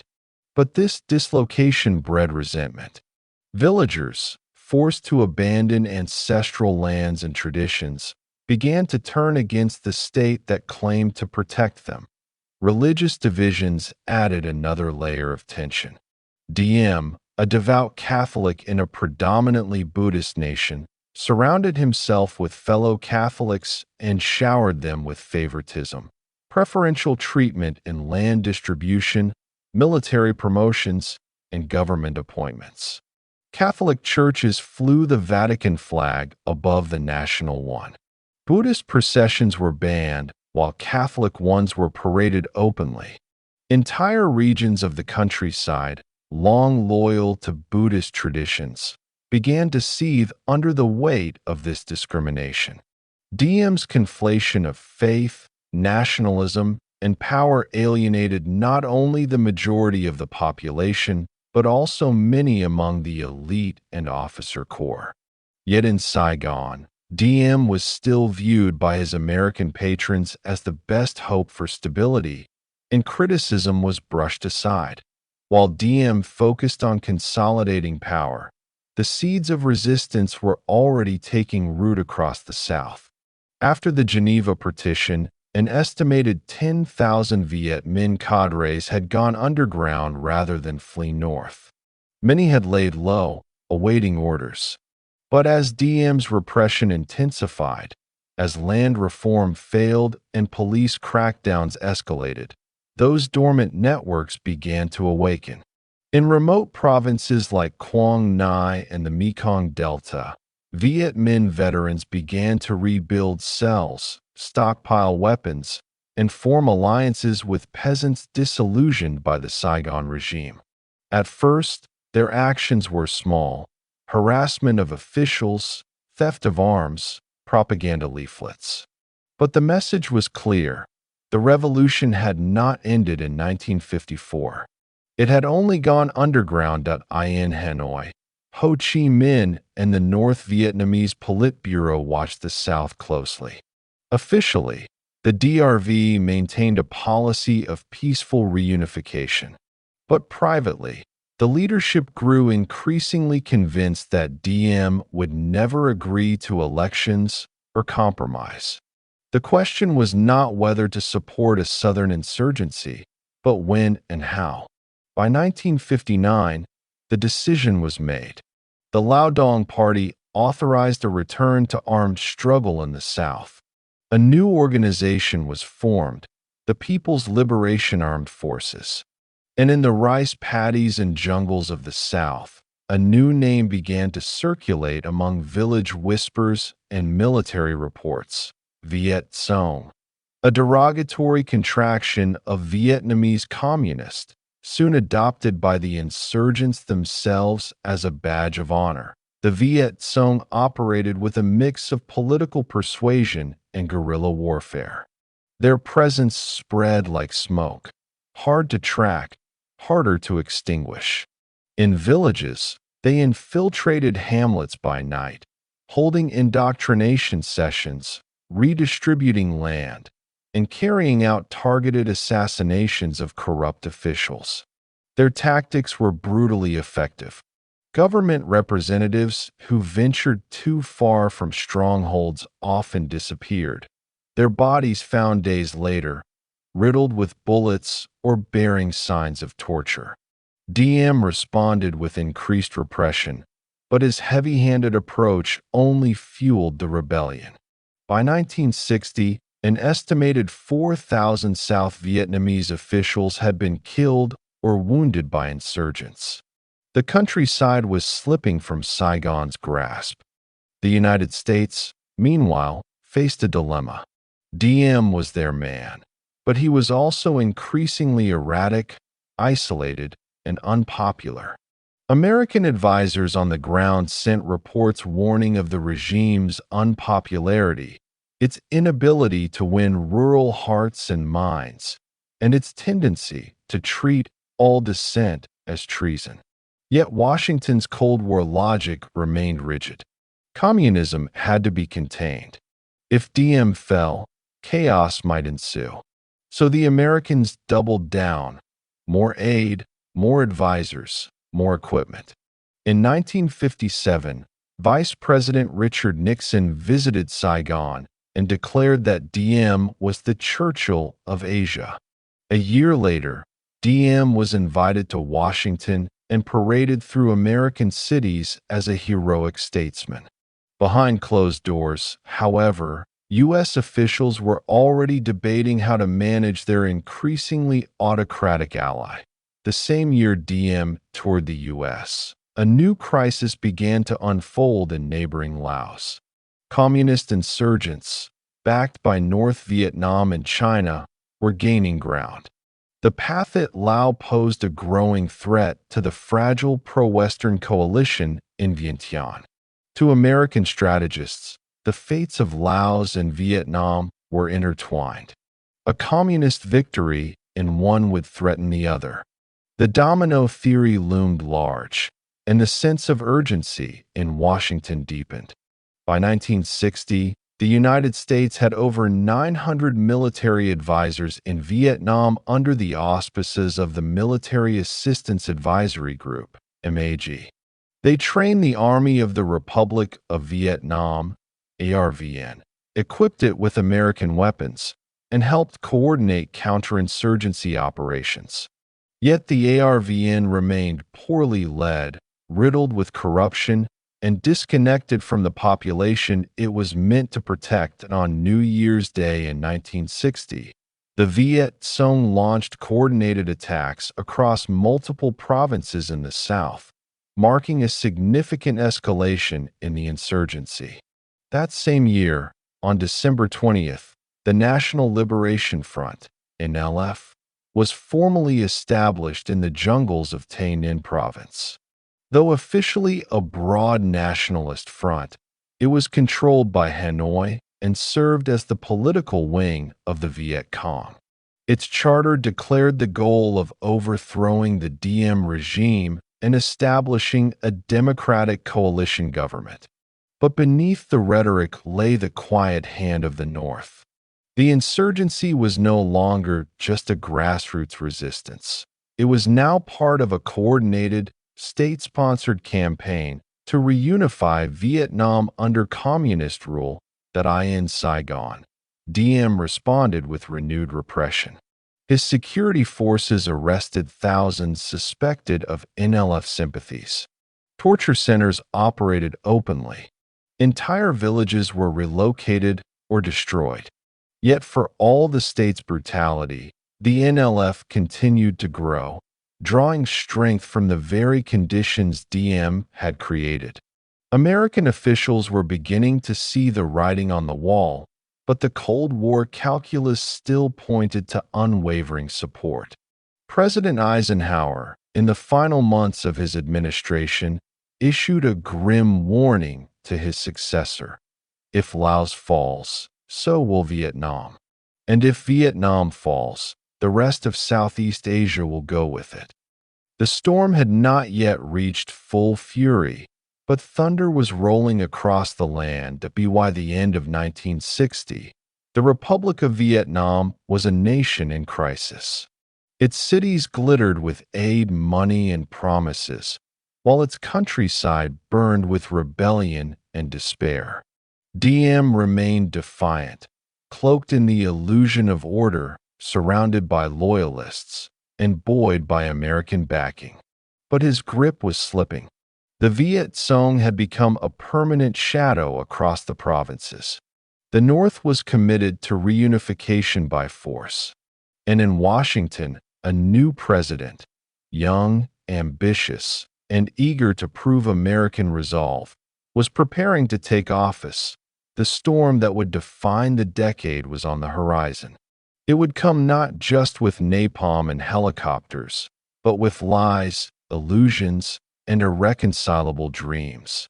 The road to Saigon was no longer a path to peace, but a tunnel leading deeper into darkness. The United States had stepped into a trap it did not fully understand, and Vietnam, long divided, was about to become the crucible of a generation's war. Chapter 7. The Secret War begins. Insurgency, ARVN, and the Kennedy years, 1961 to 1963, when John F. Kennedy took the oath of office in January 1961, he inherited a complex and precarious situation in Vietnam. The Diem regime, kept upright by American dollars and advisors, was facing an increasingly organized and deadly insurgency that had spread across vast swaths of the countryside. The Viet Cong, once scattered bands of guerrillas, had become a coordinated network of political cadres, local militias, and mobile units supported by the logistical and ideological lifeblood flowing south from Hanoi. Villages once considered pacified were slipping away. ARVN, the Army of the Republic of Vietnam, was plagued by corruption, low morale, and ineffective leadership. Diem, increasingly paranoid and rigid, ruled through repression and cronyism, alienating large segments of his population. And yet, in Kennedy's eyes and in the eyes of many of his Cold War advisors, the fate of Vietnam had become inseparable from the fate of American credibility. Kennedy had campaigned on a platform of strength and resolve in the face of communist expansion. He believed in the power of covert operations, counterinsurgency, and elite forces to defeat revolution before it matured into open warfare. Rather than deploy large-scale American combat units at once, he favored a more surgical approach, sending in advisors, specialists, and trainers to bolster the South Vietnamese effort. Yet from the outset, the signs were troubling. Diem continued to resist reforms, ignored American advice, and deepened his reliance on his family's secret police and political party networks. Meanwhile, U.S. officials in Saigon sent back conflicting reports, some claiming progress, others warning of decay and deception. The truth was difficult to find amid the fog of politics, ideology, and feared. In 1961, the U.S. dramatically increased its presence in Vietnam. By the end of that year, American military personnel in country had grown from 900 to over 3,200. The following year, that number would triple again. The Kennedy administration also approved a massive expansion of military aid and equipment, including helicopters, armored vehicles, and small arms. U.S. Green Berets were deployed to train South Vietnamese special forces in counterinsurgency tactics, jungle warfare, and intelligence gathering. American advisors began accompanying ARVN units into the field not as direct combatants, but as operational overseers. In theory, their role was to guide and observe. In reality, they were becoming part of the war at the same time. A secret war was unfolding in the shadows, hidden from the public, but increasingly defining the conflict. American and South Vietnamese forces began launching clandestine raids across the border into Laos and Cambodia, targeting the growing network of trails and supply lines that would later become known as the Ho Chi Minh Trail. Reconnaissance missions, sabotage operations, and psychological warfare campaigns were all authorized under the umbrella of what was euphemistically termed covert action. CIA operatives ran programs to plant misinformation, organize ethnic militias, and disrupt the communist command structure. ARVN troops, advised by American officers, participated in search and destroy missions that often resulted in high civilian casualties and little long-term gain. The war was escalating, not with dramatic headlines, but with daily bloodletting, rural terror, and creeping American entanglement. Meanwhile, in Washington, the war became a cipher for broader anxieties. The Bay of Pigs fiasco in 1961 had deeply embarrassed the Kennedy administration and hardened its resolve to appear tough on communism. In Berlin, tensions were rising. In Cuba, Soviet missiles would soon be discovered. The Cold War was reaching a fever pitch, and Vietnam became the place where Kennedy felt he could prove American resolve. He saw the conflict not as a civil war or colonial hangover, but as part of a global pattern, a single front in a vast ideological struggle. Diem, for all his flaws, was still seen as preferable to the chaos his fall might provoke. Better to manage him than to replace him. Better to escalate slowly than to appear weak. But the reality on the ground in Vietnam was far more chaotic than the theories in Kennedy's war rooms. The Viet Cong were not only fighting with bullets, but with ideas. They built schools in liberated villages, redistributed land, and offered a vision of justice, however violent and authoritarian, that resonated with many peasants tired of government corruption and elite neglect. They operated with patience, discipline, and ruthless efficiency. Diem's forces, by contrast, often swept into villages with overwhelming firepower, destroying homes, crops, and lives in their pursuit of insurgents. For every village pacified on paper, two more quietly slipped into communist hands. American advisors often reported glowing successes in the field, unaware or unwilling to acknowledge that their Vietnamese counterparts were staging battles for their benefit, inflating enemy body counts, or avoiding actual combat altogether. One of the most infamous examples of this illusory progress was the Strategic Hamlet Program. Introduced in 1962, the program aimed to relocate millions of peasants into fortified hamlets where they could be protected from and isolated from the Viet Cong.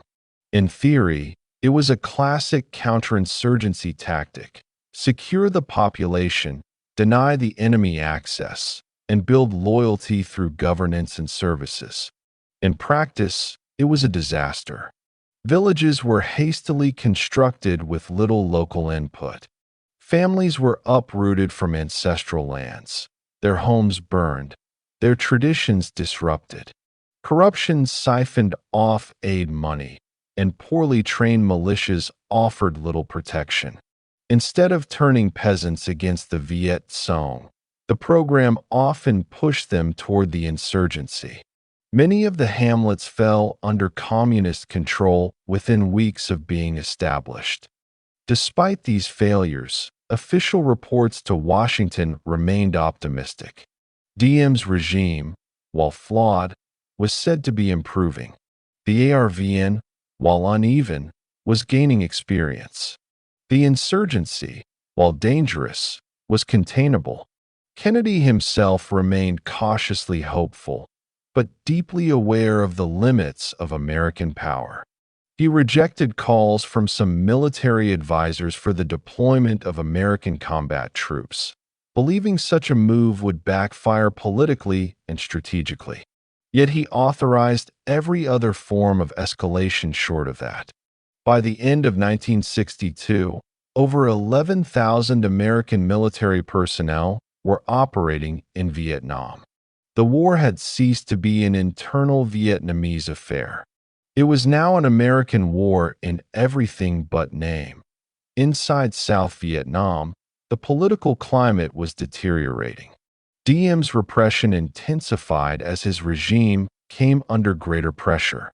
Arrests, torture, and executions of suspected communists and dissidents increased. Surveillance of students, Buddhists, and political activists became routine. The Can Lao Party, run by New, tightened its grip on every level of society. Madame New, known for her sharp tongue and political provocations, dismissed critics of the regime as traitors and degenerates. Tensions with the Buddhist majority reached a boiling point in 1963 when government forces in Hue opened fire on a peaceful protest against a ban on the Buddhist flag. Several monks and children were killed. Diem refused to take responsibility, blaming communists for inciting unrest. The Buddhist community, long marginalized, erupted in outrage in response. A 66-year-old monk named Thich Quang Duc committed an act of defiance that stunned the world. On June 11, 1963, in a busy intersection in downtown Saigon, he sat calmly on a cushion, surrounded by fellow monks, and set himself ablaze in protest of Diem's persecution of Buddhists. He did not move, did not cry out, as the flames consumed him. Photographs of the self-immolation spread across the globe, searing into the conscience of a watching world. President Kennedy reportedly said, "No news picture in history has generated so much emotion around the world as that one." The image shattered the illusion of progress and stability in South Vietnam. It revealed the deep fractures within Diem's society and called into question the moral basis of American support for his regime. The Kennedy administration was shaken. U.S. officials, already frustrated by Diem's refusal to heed advice, began considering alternatives. Behind the scenes, American diplomats and CIA officers in Saigon began holding secret meetings with dissident South Vietnamese generals. The idea of a coup, once unthinkable, was now being seriously considered. Diem had become a liability. His persecution of Buddhists, his refusal to reform, his brother's dominance, and the deteriorating war effort had pushed him beyond redemption in the eyes of many American policymakers. But Kennedy hesitated. The risks of removing Diem were enormous. The risks of keeping him seemed even greater. By late 1963, the plot was in motion. On November 1st, a group of ERVN generals launched a coup against the Diem regime. With the tacit approval of U.S. officials, they surrounded the presidential palace and demanded Diem and new surrender. The brothers initially escaped through secret tunnels and fled to a Catholic church, but they were quickly captured.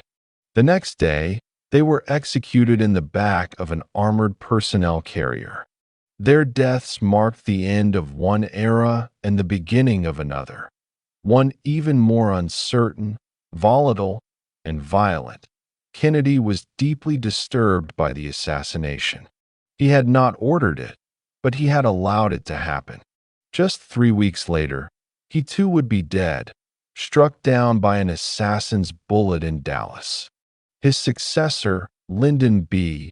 Johnson, would inherit a crisis that had spiraled beyond control. The secret war was no longer secret.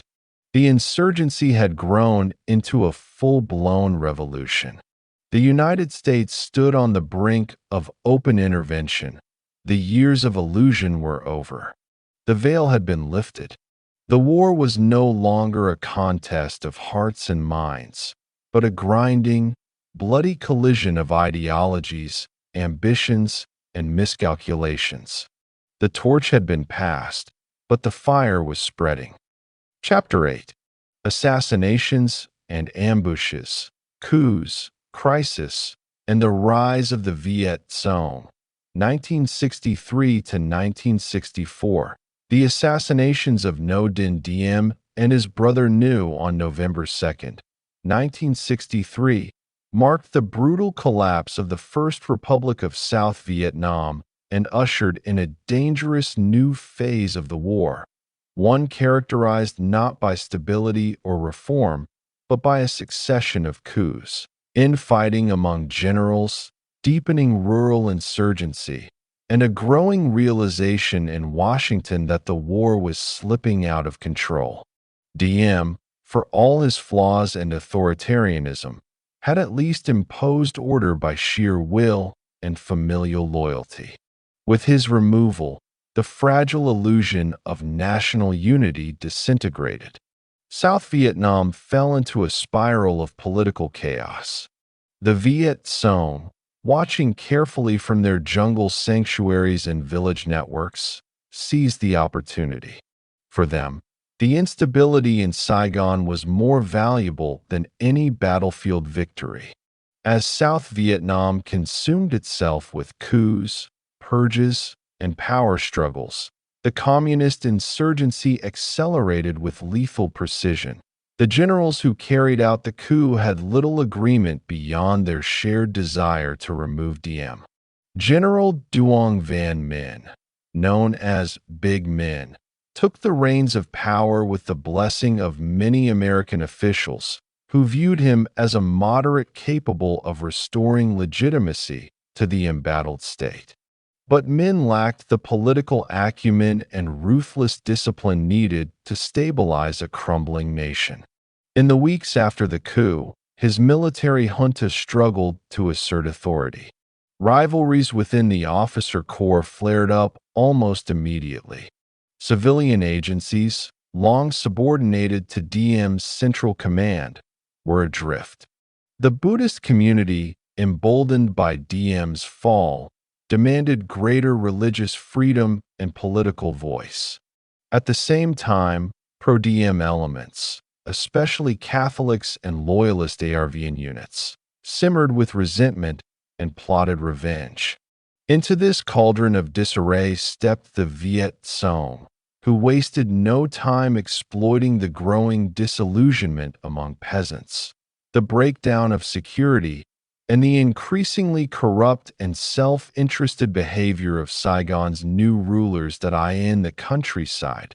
The Viet Cong launched a new wave of attacks in late 1963, targeting ARVN outposts, assassinating village chiefs, and expanding their influence through indoctrination, terror, and support from the north. Hanoi, emboldened by the instability in the south, began sending more supplies and cadre down the Ho Chi Minh Trail, which was rapidly transforming from a precarious jungle path into a sprawling logistical artery. More troops and weapons flowed south, hidden beneath triple canopy jungle and shielded by the mountains of Laos and Cambodia. The trail, constantly repaired and rerouted, defied American attempts at disruption. In the Mekong Delta, Viet Cong units attacked convoys and installations, cutting off vital roads and demonstrating their ability to strike where least expected. In areas that had been part of the ill-fated Strategic Hamlet program, many villagers welcomed their return, or at least accepted their authority as inevitable. The ARVN, now leaderless and demoralized, fared poorly in this new stage of the war. Without Diem's tight command structure, units often operated with minimal coordination. Corruption ran rampant, promotions were handed out as political favors, and commanders hoarded supplies while troops went underfed and unpaid. American advisors, who had once believed that Diem himself was the main obstacle to victory, now found themselves trapped in a chaotic and rudderless environment. Reports from the field grew increasingly grim. In many provinces, the Viet Cong controlled the night. Villages that had once displayed the South Vietnamese flag now flew the red and yellow banner of the National Liberation Front. Assassinations of local officials surged. Desertions in the ARVN rose steadily. The American military presence continued to grow. By the end of 1963, over 16,000 U.S. personnel were in Vietnam, but the situation was deteriorating faster than reinforcements could keep up. Back in Washington, the assassination of President Kennedy just 3 weeks after Diem's own killing sent shockwaves through the highest levels of government. Lyndon B. Johnson, thrust unexpectedly into the presidency, inherited not only the dreams of the new frontier, but the burdens of a faltering war thousands of miles away. Unlike Kennedy, Johnson had no illusions about a surgical war won by special forces and elite advisors. He was a creature of domestic politics, focused on civil rights, poverty, and building the Great Society. But he also feared appearing weak in the face of communism.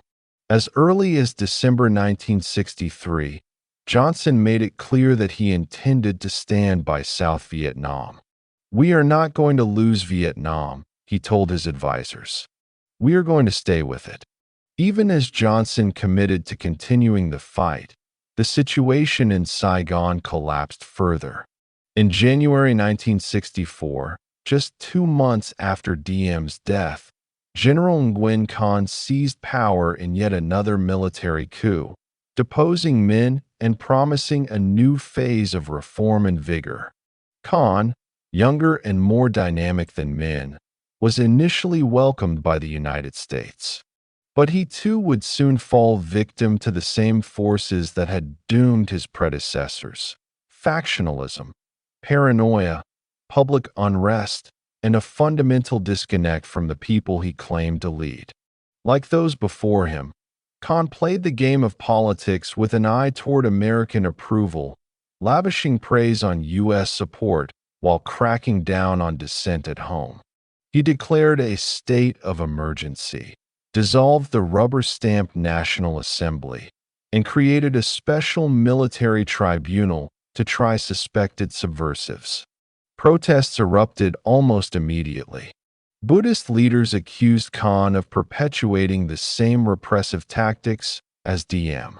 American officials grew wary, but felt trapped. There was no civilian alternative, no unifying national figure. Every new leader seemed weaker than the last. Meanwhile, in the dense jungles and rice paddies of South Vietnam, the Viet Cong were gaining momentum. They were not simply a foreign-backed enemy. They were deeply embedded in the fabric of village life.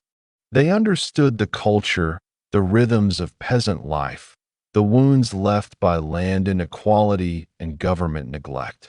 They offered not only revolutionary slogans, but also swift justice, food redistribution, and local representation. While their rule was often harsh and uncompromising, it was seen by many rural Vietnamese as more predictable than the corrupt and chaotic governance from Saigon. American officials, desperate for signs of progress, pushed for more aggressive operations. The Pentagon began quietly planning for the possibility of direct intervention. Still, Johnson hesitated. He wanted to win in Vietnam, but he did not want to be the president who sent thousands of American boys to die in Asia. 1964 became a year of ambushes and assassinations, political and literal. The Viet Cong launched increasingly bold attacks, including strikes near the capital. ARVN units found themselves under constant pressure. Roads were mined, bridges blown, and outposts overrun. American advisors were increasingly being drawn into firefights. The illusion of non-combatant status was crumbling. At the same time, the number of civilian casualties mounted. South Vietnamese airstrikes, often directed by flawed intelligence, devastated villages suspected of harboring insurgents.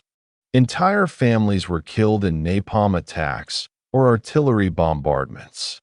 The countryside was turning into a graveyard of broken promises and burning fields. In Washington, the debate over Vietnam intensified. The military pressed for expanded action. The State Department warned of a potential quagmire.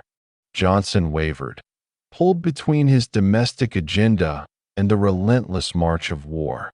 By mid-1964, the administration had begun authorizing covert operations along the North Vietnamese coast, part of a larger program known as Oplan 34A.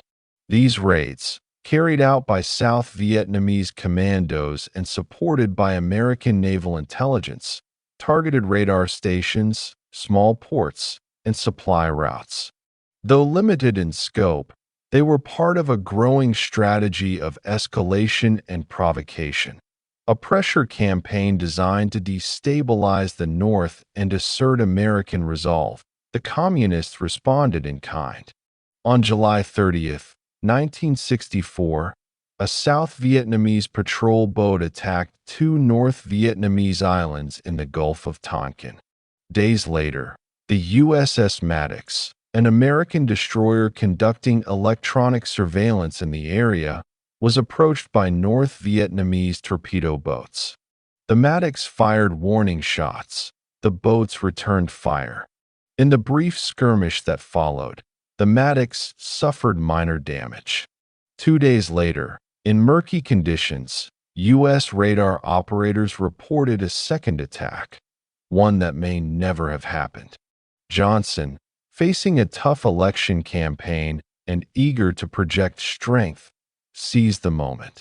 He ordered retaliatory airstrikes on North Vietnamese naval bases and went before Congress to request sweeping authority to respond to communist aggression. The Gulf of Tonkin resolution passed nearly unanimously on August 7, 1964. It gave the president broad powers to take all necessary measures to repel attacks and prevent further aggression in Southeast Asia. Though Johnson insisted he sought no wider war, the resolution laid the legal foundation for full-scale American intervention. The secret war was about to become a very public war. The ambushes, assassinations, and backroom deals of 1963 and 1964 had set the stage for a new and far deadlier chapter. What had once been a struggle for South Vietnam's political soul was transforming into an open, grinding confrontation between a superpower and a revolution. The time of advisors was ending. The time of Marines, bombers, and body counts was drawing near. Chapter 9. Tonkin and Escalation. LBJ, Body Counts, and the American War begins, 1964 to 1966. In the closing months of 1964, as the dry season began to harden the rice paddies and the jungle canopy once again turned brittle under the tropical sun, a quiet but irreversible transformation was taking place. The war in Vietnam was no longer a limited conflict fought with advisors, clandestine operations, and vague hopes for a political solution. It was becoming a war of boots on the ground, napalm in the air, and a tally sheet of corpses measured not in terms of villages pacified or hearts won, but in body counts delivered. The trigger, for many, had been the murky events in the Gulf of Tonkin. But the deeper cause was rooted in something older and darker, a fear that the loss of Vietnam would trigger a collapse of American credibility, a domino that could not be allowed to fall, no matter how fragile, remote, or internally fractured the peace itself might be. President Lyndon B. Johnson, steeled by his landslide election victory in November and determined to avoid being the first U.S. president to lose a war, now stood at the threshold of an abyss he neither desired nor fully understood, but into which he would soon plunge with staggering force. By early 1965, South Vietnam was visibly unraveling. The fragile political structure in Saigon continued to shake under the weight of military infighting, Buddhist protests, and deep rural insurgency. General Nguyen Khan, who had seized power the year before, was increasingly seen as erratic and ineffectual, alienating both his American patrons and his fellow officers. A rapid series of coups and counter-coups followed, each one carried out with the cynical resignation of men who knew they could seize power, but not govern. At times it seemed the only real authority in Saigon resided in the American embassy. For the Viet Cong, this chaos was a harvest of opportunity. They stepped up their campaign in the south, ambushing convoys, overrunning outposts, and even mounting bold raids near major cities. The South Vietnamese army, hamstrung by poor leadership and low morale, faltered.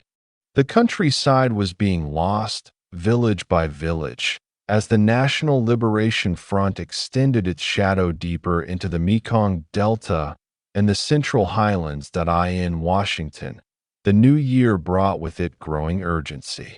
The Joint Chiefs of Staff, increasingly frustrated by the deteriorating situation, pressed for large-scale U.S. military intervention. CIA and MACV, Military Assistance Command, Vietnam, reports painted a grim picture. The ARVN was barely holding its own. The Viet Cong controlled large swathes of territory, and the Saigon government could collapse within months without decisive action. Yet Johnson remained hesitant. His instincts were domestic. He wanted to build the Great Society, push forward on civil rights, eliminate poverty. Vietnam was a distraction, a problem inherited, not chosen. But he also knew that in the Cold War climate of the time, abandoning Vietnam would be portrayed as cowardice, appeasement, defeat. With every passing week, the window for limited involvement narrowed. After a bombing attack on the U.S. base at Pleiku on February 7, 1965, which killed 8 Americans and wounded over 100, Johnson made his decision. He ordered a retaliatory bombing campaign against North Vietnam, Operation Flaming Dart, and began the path toward full-scale war. What followed was a rapid acceleration into direct combat. In March, Operation Rolling Thunder began, a sustained aerial bombing campaign against targets in North Vietnam, designed to break Hanoi's will and sever its ability to support the insurgency in the South. At first, it was framed as measured and strategic. In practice, it was the beginning of a devastating and futile attempt to bomb a resilient, deeply motivated enemy into submission. The North Vietnamese adapted quickly. They dispersed their supply networks, moved troops under cover of night, dug deep bunkers, and rebuilt what was destroyed. The bombing united the population behind the Hanoi regime and deepened their resolve to resist American imperialism. It did not weaken their commitment. It strengthened at the same time. The decision was made to introduce ground combat troops to protect air bases and support ARVN operations. On March 8, 1965, 3,500 U.S. Marines waded ashore at Da Nang, the first American combat troops officially deployed to South Vietnam. It was a moment of quiet historical rupture. Though they were greeted with flowers and television cameras, their arrival marked the beginning of a new war. Within months, the number of American troops swelled. By the end of 1965, more than 180,000 U.S. personnel were in country, with tens of thousands more to follow. General William Westmoreland, the MACV commander, embraced a doctrine of attrition. He would use American firepower and mobility to kill as many enemy fighters as possible, under the belief that eventually the communists would reach a breaking point. This strategy would come to define the American war in Vietnam, measured not by territory taken or population protected, but by the grim arithmetic of the body count in the jungle highlands. In the valleys and paddies, a new kind of war unfolded. American troops, heavily armed and equipped with helicopters, artillery, and air support, fought a phantom enemy that rarely stood and fought in conventional terms. The Viet Cong and regular PAVN forces struck quickly, vanished into the foliage, and blended into the population. The Americans responded with search and destroy missions, large sweeps through areas suspected of harboring the enemy.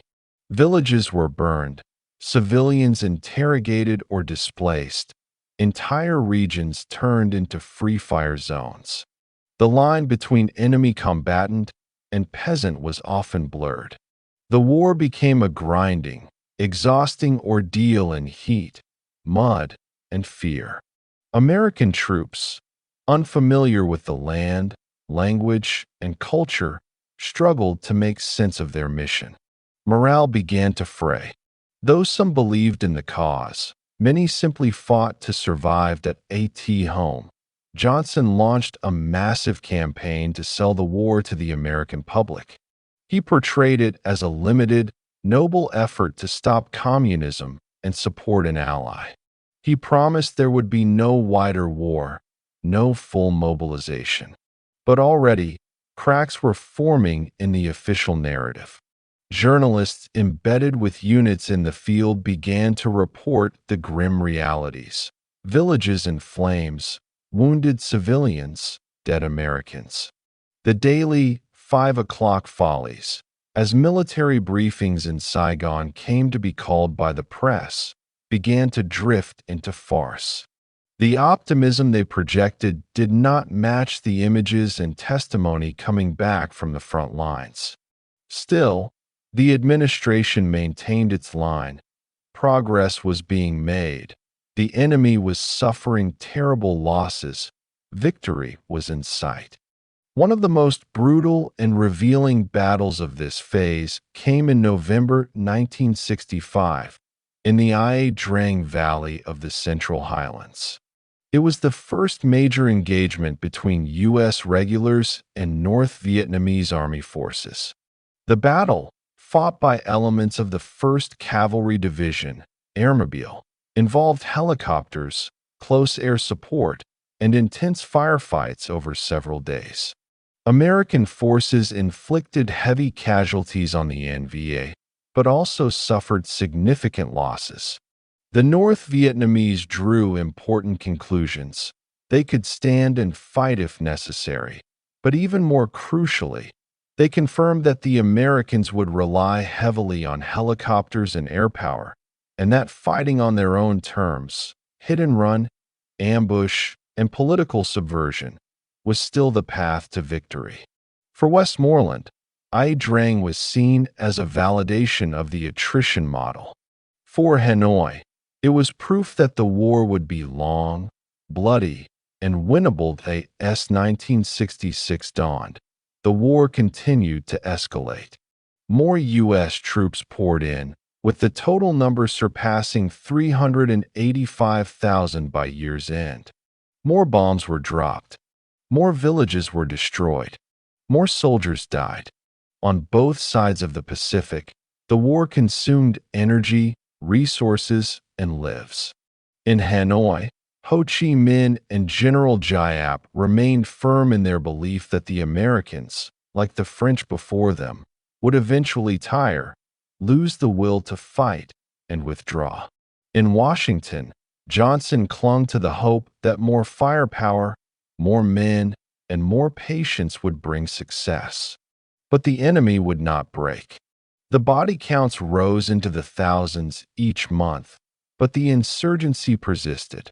No matter how many were killed, there were always more fighters, more cadres, more recruits from the villages, angry and mourning, vowing revenge. And so, as 1966 unfolded, Vietnam became not just a war, but a machine of war. Helicopters churned the air, napalm scorched the earth, and the jungles echoed with the roar of gunships and the cries of the wounded. The war was no longer confined to obscure hamlets and faraway valleys. It had entered the bloodstream of America itself. It filled the newspapers, the television screens, and the minds of parents, students, and soldiers alike. Johnson still believed he could have both guns and butter, victory abroad and prosperity at home. But even as he stood before Congress to declare the war was being won, the jungle whispered otherwise. The enemy was not dying in sufficient numbers. The South was not stabilizing. And the cost, in blood, treasure, and moral clarity, was mounting by the day. Chapter 10. The Tet Inferno, 1968, and the shattering of the American illusion. The year 1968 dawned with a strange duality in Vietnam. On the one hand, General Westmoreland and American officials exuded confidence. According to Mac's assessments, the enemy was weakening. Their forces were said to be degraded, their morale diminished, their attacks increasingly desperate.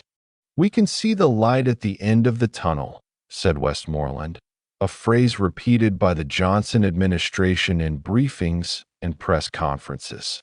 The number of enemy killed, the infamous body count, had grown to staggering proportions. Villages were being cleared and pacified on paper. Technological superiority appeared to be tipping the war toward American advantage. But beneath this veneer of progress, there lurked a storm. It had been carefully plotted in the shadows, months in the making. The North Vietnamese leadership and the National Liberation Front had decided that the time had come for a bold strike. Not merely a battlefield offensive, but a psychological blow to the very heart of American confidence. They would launch a surprise attack that would strike simultaneously across South Vietnam. They would time it to the sacred holiday of Tet, the Vietnamese Lunar New Year. It was to be a general uprising, a gamble that the people of the South would rise with them, that the myth of American control could be shattered in a single stroke. The Tet Offensive was not just military, it was a drama of perception. And it would succeed, not by defeating American forces on the battlefield, but by proving that the war could not be won in the final days of January 1968. A lull settled across Vietnam. Tet was approaching, a time of truce, of family reunions, ancestral worship, fireworks, and feasting. Traditionally, both sides honored an informal ceasefire. But in the weeks leading up to the holiday, something strange was happening. Intelligence reports noted a sharp increase in enemy movement, arms shipments, and logistical buildup. Yet MACV analysts remained unconvinced that a major offensive was imminent. The idea that the Viet Cong, thought to be weakened and depleted, could mount a coordinated national assault seemed implausible. Even when fighting broke out in the provincial capital of Khe Sanh, where U.S. Marines were under siege in a remote outpost near the Laotian border, it was interpreted as another diversionary move, not a sign of something larger. What the Americans did not grasp was that Khe Sanh was the decoy. The real strike would come not from the hills, but from the alleys and cities, the very places considered secure, at precisely 3 a.m. on January 31st, 1968, as firecrackers cracked in the streets and families gathered before altars. The spell of truce was broken. More than 80,000 North Vietnamese Army and Viet Cong troops surged forward in a coordinated wave of attacks on over 100 towns and cities across South Vietnam. It was a stunning act of audacity. In Saigon, Viet Cong commandos infiltrated key government buildings and even stormed the grounds of the U.S. Embassy. In Hue, the ancient imperial capital, a ferocious battle erupted that would rage for nearly a month. Provincial capitals, American bases, airfields, and police stations were suddenly under siege. Rockets and mortars lit the skies. Radio stations blared revolutionary slogans. Civilians fled in terror. In many places, the shock was complete. South Vietnamese security forces were overwhelmed. Even in supposedly pacified areas, sleeper cells activated and took up arms. It seemed, in those first hours, as if the South might actually collapse. In reality, the offensive was a military disaster for the communists. Though the surprise was total, the hoped-for uprising did not materialize. The South Vietnamese population, while weary of the war and mistrustful of the Saigon regime, did not join en masse with the insurgents. ARVN units, despite their poor reputation, fought with unexpected determination in many places. And American firepower quickly turned the tide. In Saigon, The embassy attackers were killed after a tense firefight. In other cities, U.S. forces mobilized rapidly, using helicopters and tanks to dislodge the enemy. The cost in lives was immense. Entire neighborhoods were reduced to rubble. In Hue, a cultural and symbolic gem, weeks of brutal house-to-house combat left the city devastated. More than 5,000 civilians were killed, some in crossfire, others executed by communist cadres in a chilling purge of reactionary elements. By the end of February, the offensive was beaten back. Of the 84,000 attackers, over half were killed or wounded. The Viet Cong infrastructure in the south was shattered. Never again would it recover to pre-Tet strength. The communists had spent years preparing the blow, and in military terms, they had failed. But the war was no longer merely a military contest. In the living rooms of America, the Tet Offensive played out not as a tactical engagement, but as a catastrophic revelation. Every night, television screens flickered with images of burning buildings, wounded soldiers, chaotic battles in cities Americans had never heard of. The sight of gunfire echoing through the courtyard of the U.S. Embassy in Saigon, the heart of American power in Vietnam, sent a chill through the nation. If this was what victory looked like, what could defeat possibly entail? The credibility of the government's optimistic reports lay in ruins. Walter Cronkite, the most trusted newsman in America, returned from a visit to Vietnam and offered a sober assessment. "We are mired in stalemate," he said. For millions, it was a turning point. President Johnson, watching the tide of public opinion shift beneath his feet, understood its meaning. "If I've lost Cronkite," he reportedly said, "I've lost Middle America." Protests erupted across the country. The anti-war movement, already simmering, gained new momentum. College campuses seethed with anger. Draft resistance increased. In Washington, political support began to crumble. Within weeks, Senator Eugene McCarthy launched an anti-war challenge to Johnson's re-election campaign, drawing surprising support in the New Hampshire primary.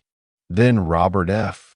Kennedy entered the race, galvanizing a growing coalition of dissenters. The Democratic Party was fracturing. On March 31, 1968, Johnson stunned the nation. In a televised address, he announced that he would not seek another term as president.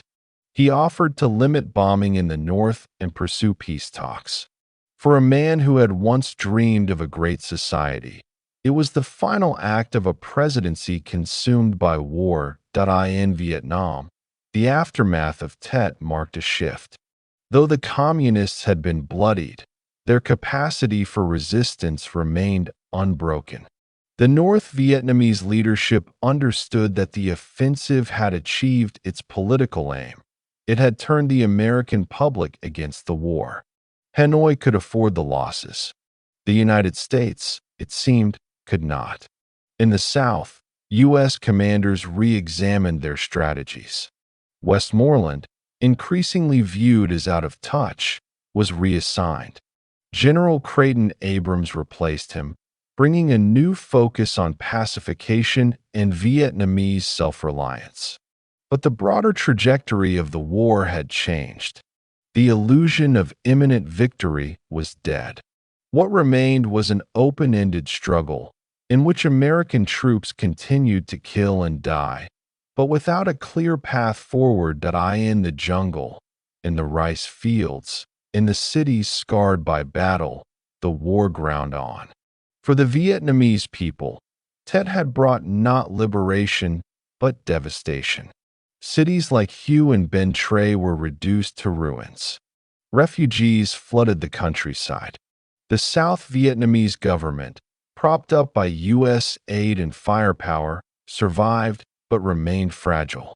American soldiers, shaken by the ferocity of Tet, faced an enemy that refused to break. Morale suffered. Drug use rose. Fragging, soldiers attacking their own officers, began to appear. A war that had once been sold as a noble crusade now looked increasingly like a quagmire. By the end of 1968, more than 500,000 American troops were in Vietnam. The body count continued to rise. Yet the fundamental question could no longer be avoided. What was the purpose of this war? If the enemy could strike at will, if the people of South Vietnam remained uncommitted or hostile, if victory was defined not by clear goals but by statistics, then what end could justify the cost? Tet had burned away the last vestiges of illusion. The United States had superior weapons, overwhelming numbers, and global reach, but it did not have control. The enemy had proved that it could strike anywhere, at any time, and that it was willing to bleed for years if necessary. The war had entered a new phase, one of bitterness, doubt, and slow unraveling. And so, in the smoking aftermath of the Tet Offensive, as 1968 stumbled forward through assassinations, riots, and political convulsions, Vietnam ceased to be a distant war in a faraway land. It had come home, etched into the conscience of a generation. The jungle and the television screen had merged. The battlefields were not only in Hue and Key San, but in the streets of Chicago, the halls of Congress, the shattered hearts of grieving families. The Tet Inferno had not ended the war, but it had destroyed the myth of its righteousness, its manageability, its clarity. In its place stood only the grim truth that America was trapped in a conflict it could not win and could not easily escape. Chapter 11. Vietnamization and Violence. Nixon, Cambodia, and the Expansion of the War, 1969 to 1971. When Richard Nixon took the oath of office in January 1969, the Vietnam War was a political firestorm and a military stalemate. 500,000 American troops remained entrenched in Southeast Asia, casualties mounted daily, and the Tet Offensive had shattered public illusions about progress. Nixon had campaigned on a vague promise of peace with honor, but what that meant was unclear even to those closest to him. In private, Nixon and his national security advisor, Henry Kissinger, believed that withdrawing too quickly would humiliate the United States and embolden communist forces across the globe. Yet staying indefinitely risked tearing the country apart. Nixon's challenge was to end American involvement without admitting defeat, to lower the cost of the war at home while maintaining pressure abroad. It was an impossible balancing act, and its execution would plunge Southeast Asia into a deeper vortex of destruction and deception. Out of this contradiction was born a new doctrine, one that sought to shift the burden of fighting onto South Vietnamese forces while keeping the levers of American power behind the curtain. The name for this policy was Vietnamization. The result was a paradox: fewer American boots on the ground, but more bombs from the sky, more secret wars across borders, more brutality in the name of peace. From the beginning, Nixon and Kissinger sought to recast the war's narrative. If victory could not be achieved outright, then perhaps the appearance of control could be restored. Vietnamization promised that the South Vietnamese Army, the ARVN, would be trained, equipped, and modernized to stand on its own. In theory, this would allow American forces to gradually withdraw while maintaining the anti-communist line. But in practice, ERVN was a brittle instrument, plagued by corruption, uneven morale, and deep societal divisions.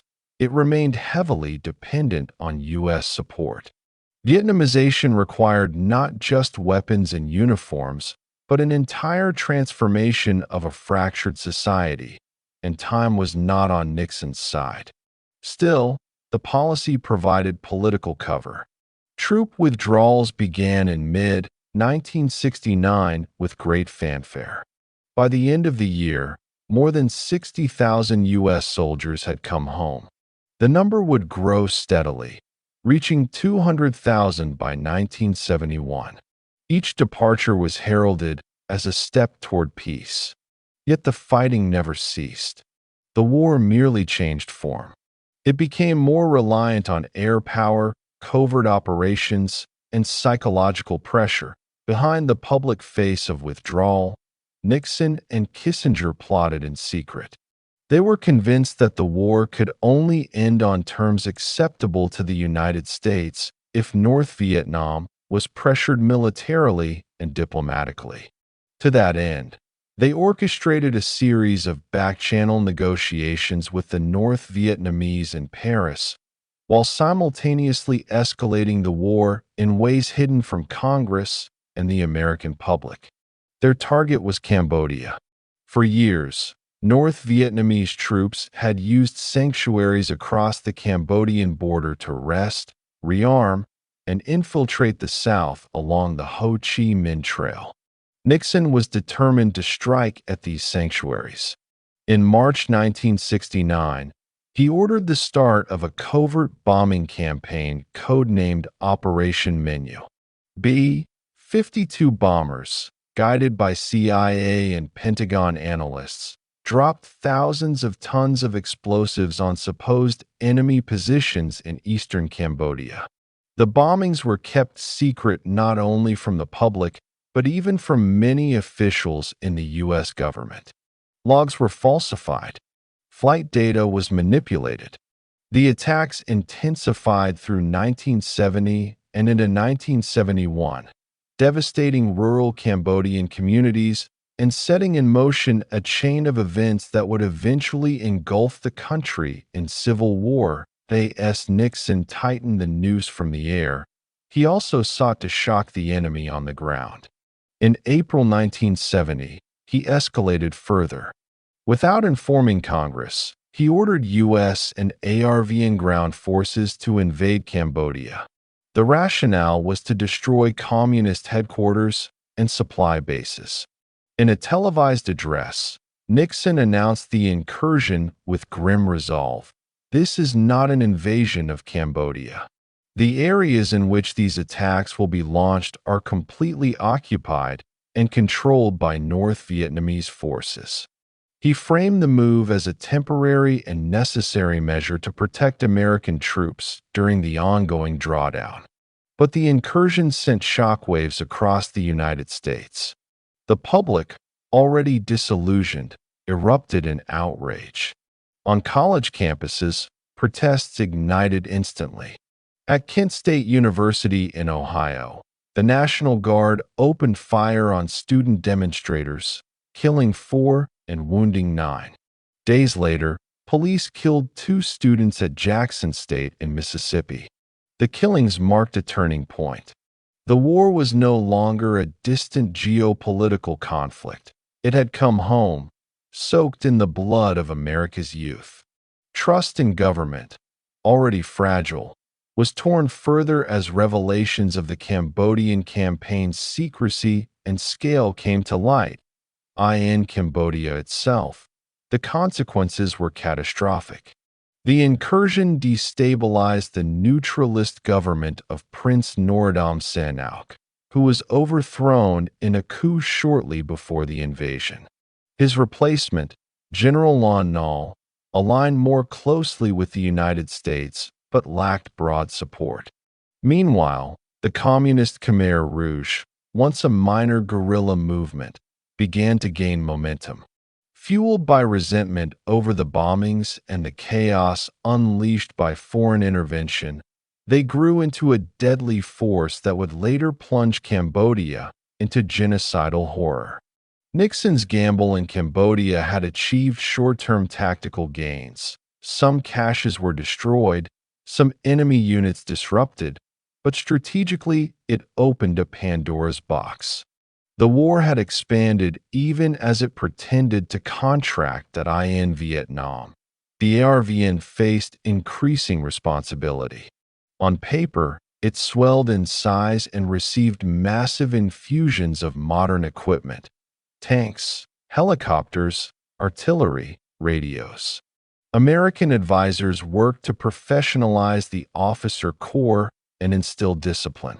But beneath the surface, many problems remained unresolved. Loyalty among troops was uneven. Desertion was common. Promotions were often based on political connections rather than merit. The rural population, caught between Viet Cong intimidation and ARVN conscription, often viewed both sides with skepticism. Corruption sapped resources. In some areas, local officials enriched themselves while villagers went hungry. U.S. efforts to support pacification, winning the hearts and minds of the people, were undermined by the contradictions of the war itself. How could peace be built while bombs still fell from the sky?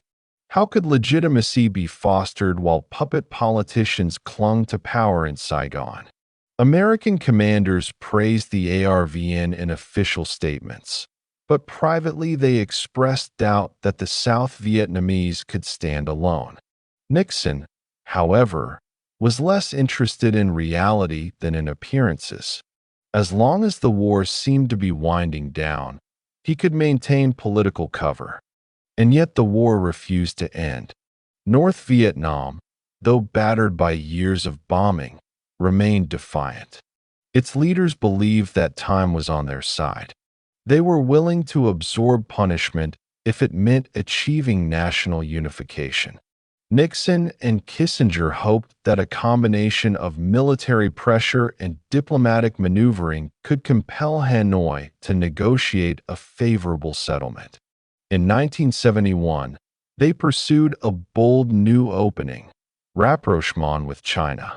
For decades, the U.S. had refused to recognize Mao Zedong's communist regime. But now, Nixon saw an opportunity. By reaching out to Beijing, he could isolate the Soviet Union and potentially drive a wedge between the two major communist powers. The diplomatic breakthrough, the so-called Nixon goes to China moment, would indeed reshape global geopolitics. But it did little to bring peace to Vietnam in the immediate term. The North Vietnamese, far from being intimidated, saw the American maneuvering as further proof that the U.S. was desperate to exit.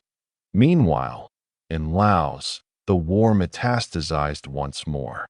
The CIA had long supported anti-communist Hmong guerrillas in the mountainous regions of Laos, but now the scale of fighting intensified. In early 1971, the ARVN launched Operation Lam Son 719, an ambitious cross-border assault into Laos designed to cut the Ho Chi Minh Trail. American air power provided support, but U.S. ground forces were forbidden to participate directly. The operation quickly unraveled. Poor planning, fierce resistance, and a lack of coordination led to disaster. The ARVN units suffered heavy casualties and were forced to retreat in disarray. The failure of Lam Son 719 was a harsh indictment of Vietnamization. If the ARVN could not succeed even with massive American backing, how could it defend the country alone? As 1971 wore on, the contradictions grew sharper. Nixon continued to reduce U.S. troop levels, winning applause at home. But in Vietnam, the fighting remained as vicious as ever. American B-52s roared overhead, dropping bombs on an ever-widening array of targets. Villages were napalmed. Supply lines were strafed. Secret missions continued in Laos and Cambodia. The peace talks in Paris dragged on with little progress. Public support for the war continued to erode, but Nixon's political instincts told him that the appearance of control was more important than the substance. In speeches, He spoke of progress and resolution. In private, he authorized further bombings, approved covert operations, and crafted a narrative of victory that bore little resemblance to the ground truth. By the end of 1971, America found itself trapped in a hall of mirrors. The war, though less visible, had not ended. U.S. casualties were lower, but destruction in the region had intensified. Vietnamization had become a cover for retreat, not a true strategy for success. Cambodia was in chaos. Laos was bleeding. The ARVN, though better equipped, remained fragile. And the enemy, though battered, was unbroken. Nixon had gambled on a combination of withdrawal and escalation, diplomacy and force, secrecy and spectacle. What he produced was a war that no longer dominated headlines, but still devoured lives. The illusion of control had been restored, but only for a time. The reckoning, delayed but inevitable, still loomed on the horizon. Chapter 12.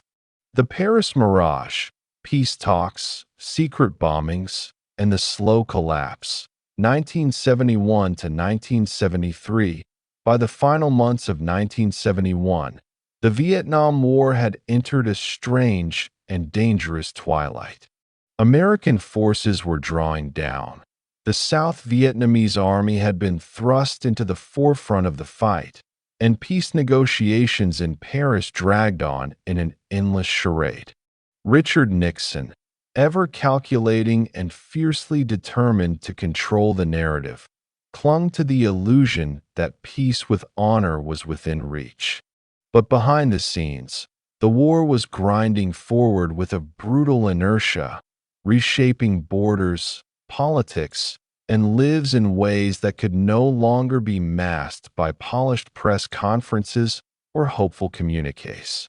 The Paris peace talks had become a theater of shadows, with the United States and North Vietnam engaging in public posturing while secret negotiations unfolded in backrooms between Henry Kissinger and Lê Duc Tho. Each side tried to outmaneuver the other, but their visions of peace were irreconcilable. Hanoi demanded that the U.S. remove its forces entirely and dismantle the Saigon regime, while Washington insisted that South Vietnam must be preserved as an independent, non-communist state. This fundamental gulf doomed any real agreement from the outset, and yet both sides continued to pretend that a breakthrough was imminent, if only to delay the reckoning. The central contradiction of this period was that while American soldiers were coming home, American bombs were falling with greater intensity than ever before. With the public increasingly hostile to the war, Nixon sought to wage it from the air, expanding the strategic bombing campaign to unseen heights. In Laos and Cambodia, U.S. aircraft flew thousands of missions, hammering enemy supply lines, suspected base camps, and vast tracts of jungle in an effort to disrupt the Ho Chi Minh Trail and force the North Vietnamese to make concessions at the negotiating table. But these bombings achieved little militarily. The North adapted, shifting routes, digging deeper, hiding better. What they could not do was break the will of an enemy that had already endured decades of hardship. What they did do was devastate civilian populations, displace millions, and deepen the chaos across the region. In South Vietnam itself, American support propped up the government of Nguyen Van Thieu, who ruled with increasing authoritarianism and growing paranoia. He distrusted the Paris negotiations, suspecting that Nixon would sell him out to secure a legacy. In response, he cracked down on dissent, censored the press, jailed political rivals, and consolidated power in a state whose very foundation was now reliant on foreign subsidy and military assistance. Meanwhile, in the United States, the mood was turning darker.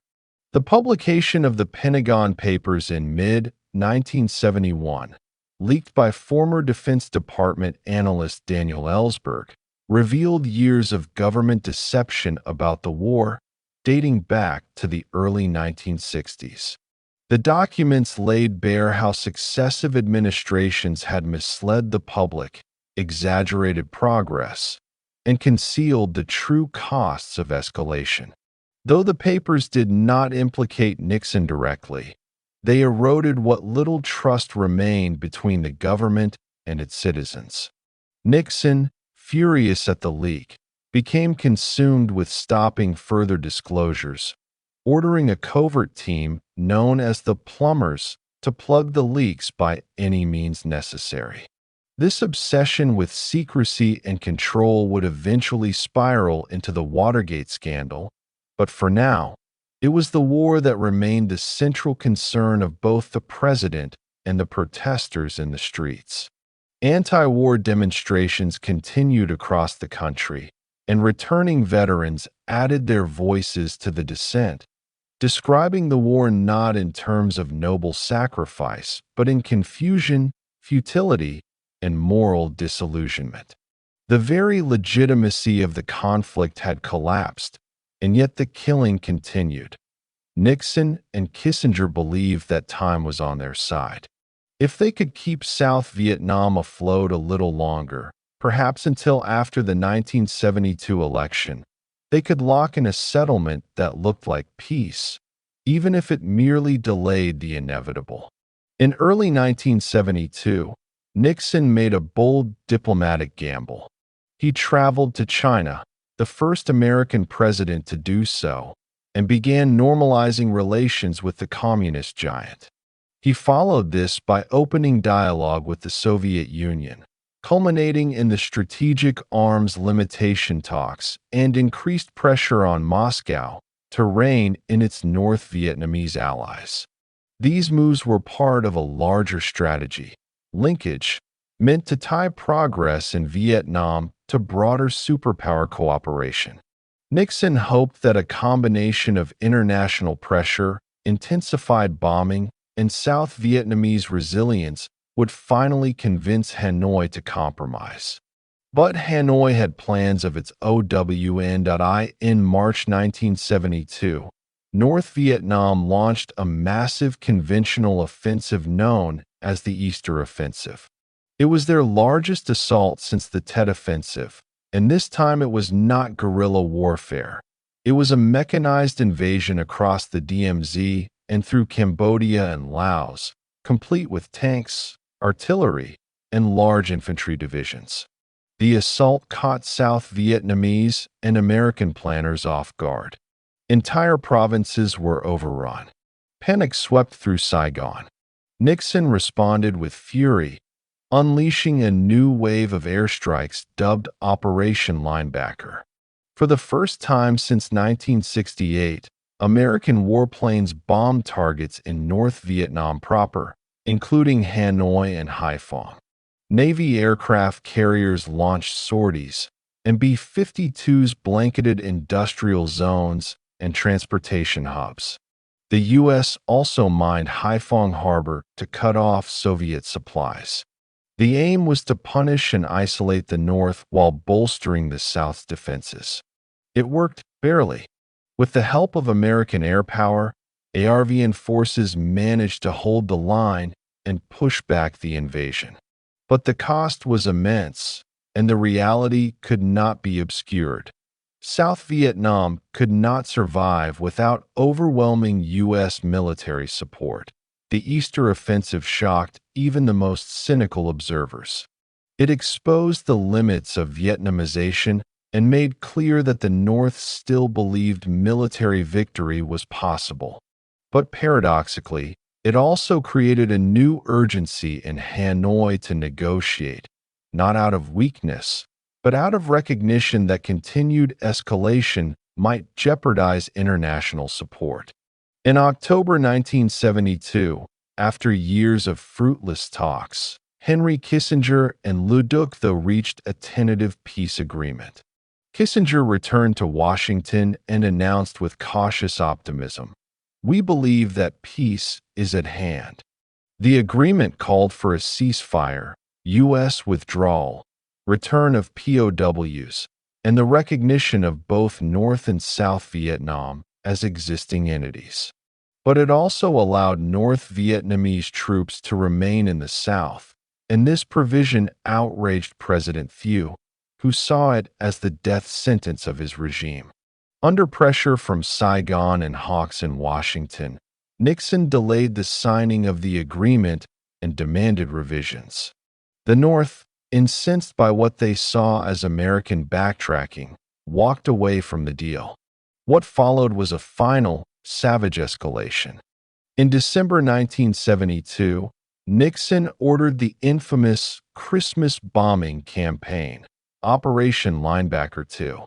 For 11 days, American B-52 bombers pounded Hanoi and Haiphong with unprecedented force. More than 20,000 tons of bombs were dropped. Residential neighborhoods were reduced to rubble. Civilian casualties mounted. The world reacted with horror. Protests erupted in Europe and Asia. Even American allies questioned the necessity and morality of the campaign. But Nixon and Kissinger believed that overwhelming force would force Hanoi back to the table. And in a grim way, it did. In January 1973, the North Vietnamese agreed to resume talks. This time, the U.S. pushed the agreement through with only cosmetic changes. President Thieu, after receiving assurances and threats from Washington, reluctantly signed on January 27, 1973, the Paris Peace Accords were signed. The United States agreed to withdraw all combat troops within 60 days. Prisoners of war would be exchanged. The Vietnamese people, the Accords declared, would determine their own political future. But beneath the solemn rhetoric lay a grim reality. The war had not truly ended. North Vietnamese forces remained in the South. The ARVN was still dependent on American aid. And Nixon, increasingly mired in the Watergate scandal, had neither the political capital nor the public support to enforce any future violations. The U.S. exit was total. For the first time in over a decade, there would be no more American soldiers in Vietnam. The war, as far as Washington was concerned, was over, but it wasn't. The guns had not fallen silent. The fragile peace masked a continued struggle for survival in South Vietnam. Nixon promised Thieu that the United States would respond with full force if the North violated the agreement, but these promises were empty. Within months, the cracks widened. Skirmishes resumed. The North rearmed. The South braced for collapse. And in Cambodia and Laos, the wars continued without pause, dragging those nations further into the abyss. For the Vietnamese people, the Paris Accords brought no closure. They were merely the latest chapter in a long, tragic saga, one that would soon reach its final, fatal conclusion. Chapter 13. Last Helicopter from Saigon. The Final Offensive and Fall of the South, 1973 to 1975. The ink had barely dried on the Paris Peace Accords when the fragile illusion of peace began to fracture. Though the treaty had declared a ceasefire and promised a political solution to the long, bitter war, both sides understood that it was, at best, a pause, a tactical interlude in a conflict that had already devoured 3 decades and millions of lives. For North Vietnam, the Accords were a means to remove the Americans from the battlefield while keeping their army embedded in the South. For South Vietnam, led by the embattled and increasingly isolated President Nguyen Van Thieu, it was a desperate attempt to stave off collapse by leaning on promises of future U.S. support, promises that would soon prove as hollow as the treaty itself. The Americans left quickly, quietly, and almost entirely. The last U.S. combat troops departed by March 1973, and with them went the air power, logistics, and military might that had undergirded the South Vietnamese war effort. What remained were advisors, aid shipments, and a growing sense of dread. The ARVN, though larger than ever and stocked with American weaponry, stood exposed. The North Vietnamese army, well-equipped and determined, maintained its presence in the South, ready to move when the moment was right.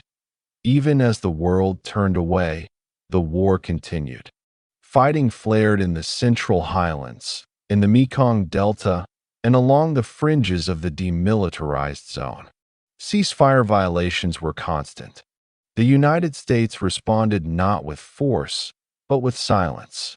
In Washington, the Watergate scandal was metastasizing, consuming President Nixon's presidency and rendering him increasingly powerless to act abroad.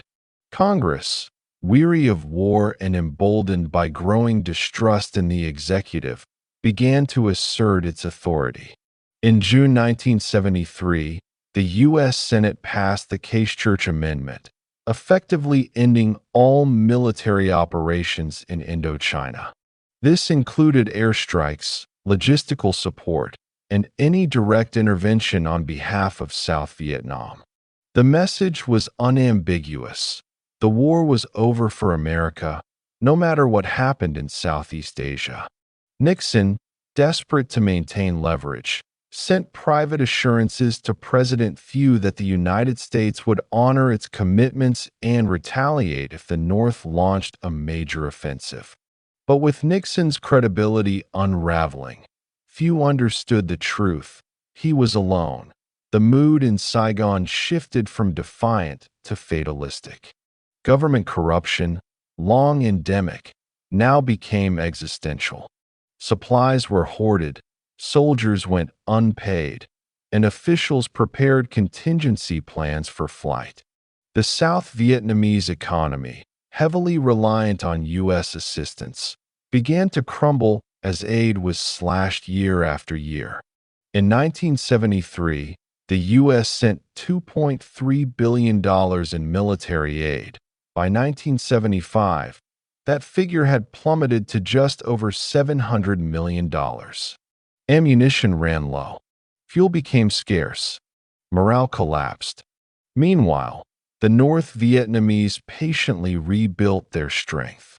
Along the Ho Chi Minh Trail, still winding through Laos and Cambodia despite American bombing, supplies flowed. Soviet and Chinese aid poured in. Divisions were refitted, reorganized, and redeployed. General Van Tien Dung, a veteran strategist, planned the final campaign not as a sudden blow, but as a coordinated, cascading assault meant to overwhelm a weakening foe. The first step came in December 1974 in the Central Highlands town of Phuc Long. The North Vietnamese launched a probing attack, less a full invasion than a test. The town fell with little resistance. The Americans, watching from afar, did nothing. To Hanoi, the signal was clear to by early 1975. The final offensive was ready. The strategy was bold. Take the Central Highlands, split South Vietnam in two, then strike downward toward Saigon. In March, the assault began in earnest with a full-scale attack on Ban Me Thuot.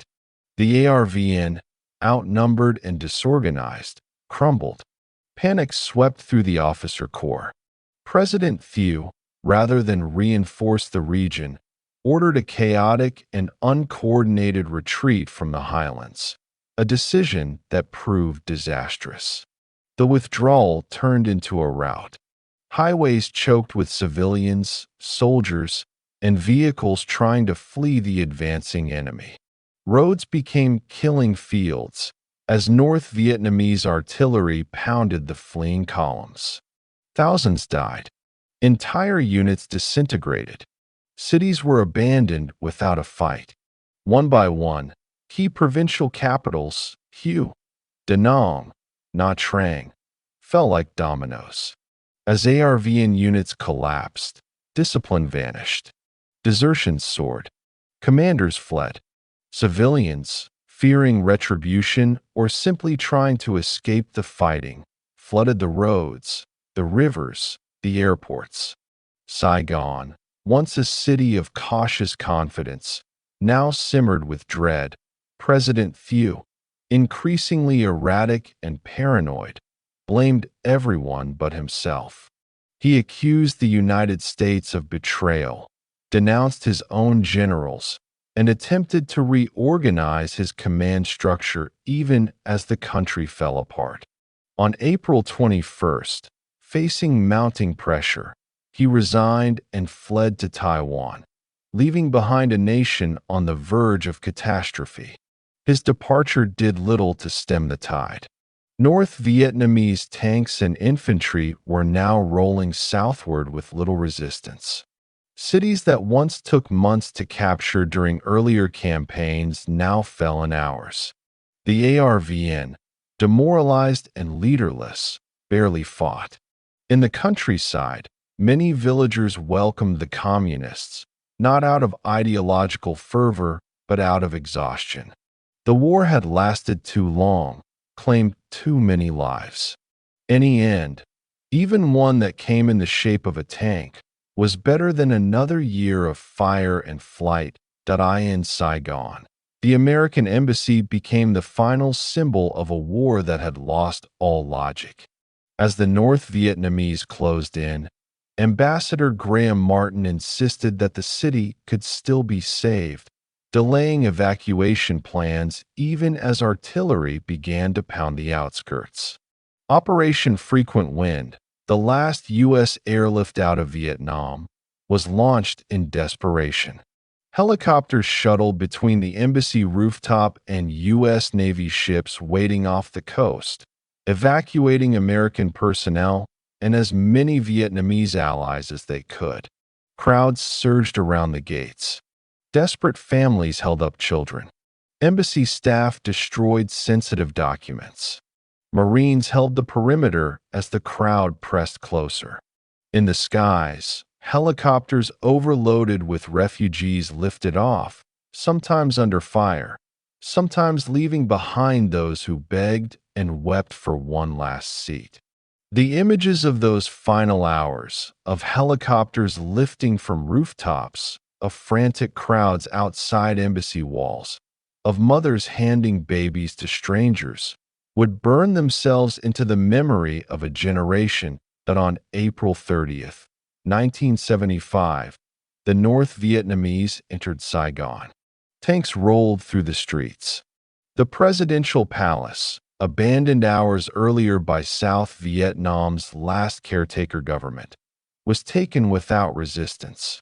A North Vietnamese tank crashed through its gates and raised the Viet Cong flag above the building. The war was over. After 3 decades of colonial struggle, revolution, and superpower conflict, Vietnam was united, under communist rule, at immense human cost. The fall of Saigon marked more than the end of a war. It marked the end of an era. For the Vietnamese who had supported the South, it was the beginning of a new, uncertain existence.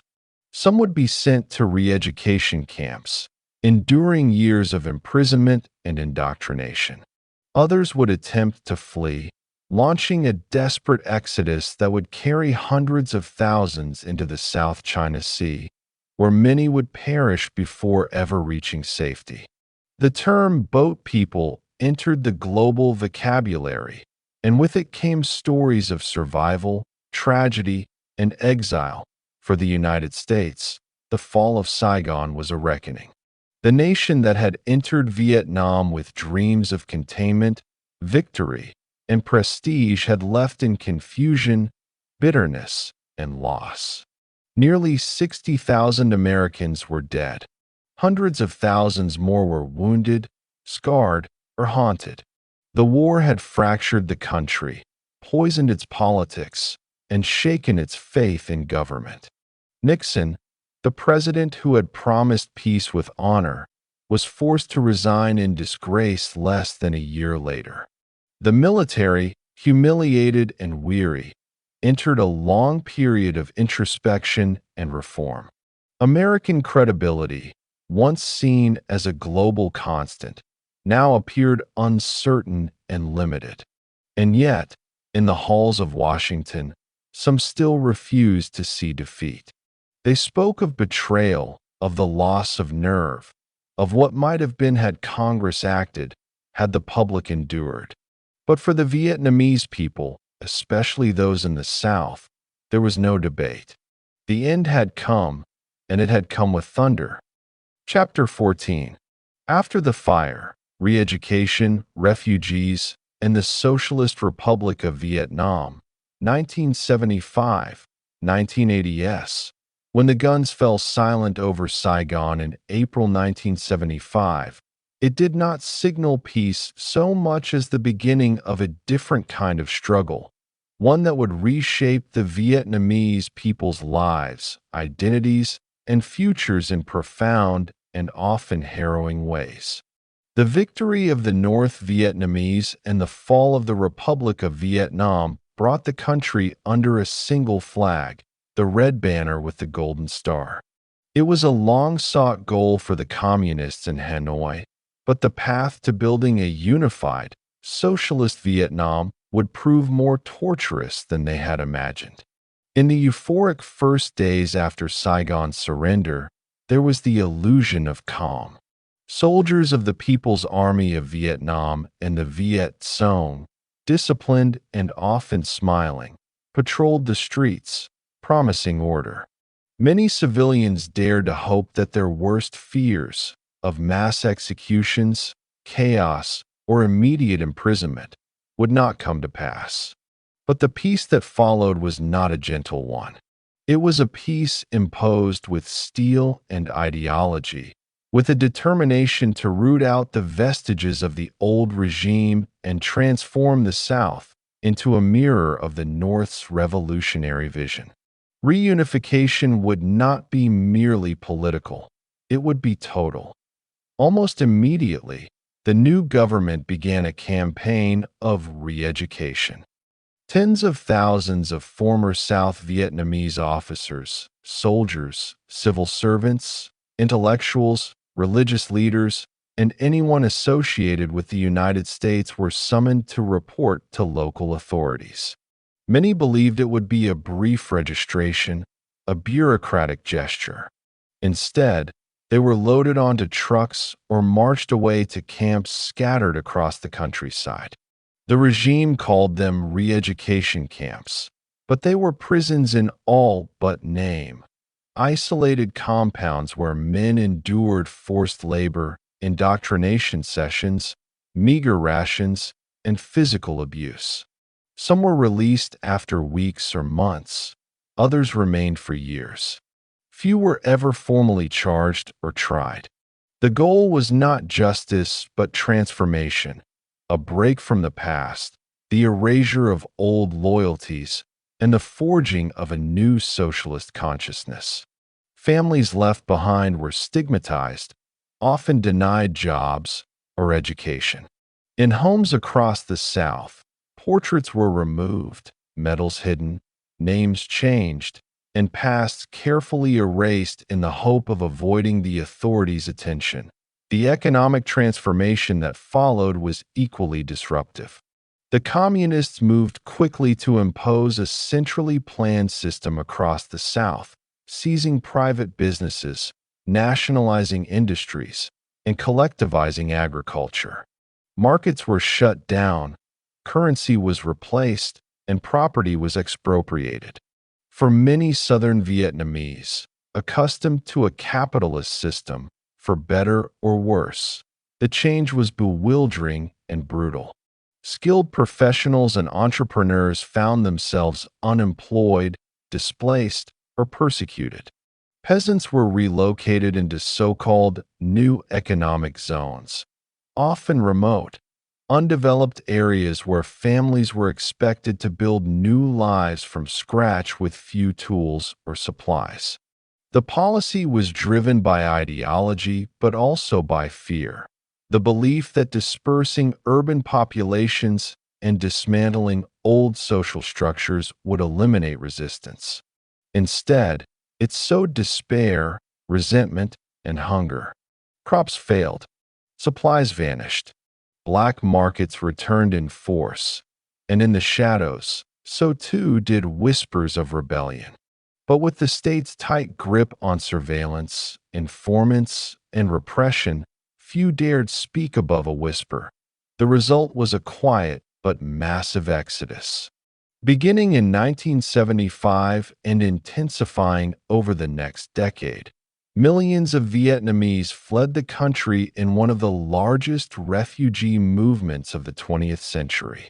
Many left by sea, piling into fragile boats and setting off across the South China Sea with little more than hope and desperation. They became known as the Boat People, and their stories were as harrowing as any in wartime. Storms capsized vessels. Pirates preyed on the weak. Ships wandered for days or weeks without food or fuel. Some were turned away by neighboring countries. Others vanished entirely. Yet they kept coming. From 1975 to the early 1990s, an estimated 2 million people would flee Vietnam. At least 200,000 died in the attempt.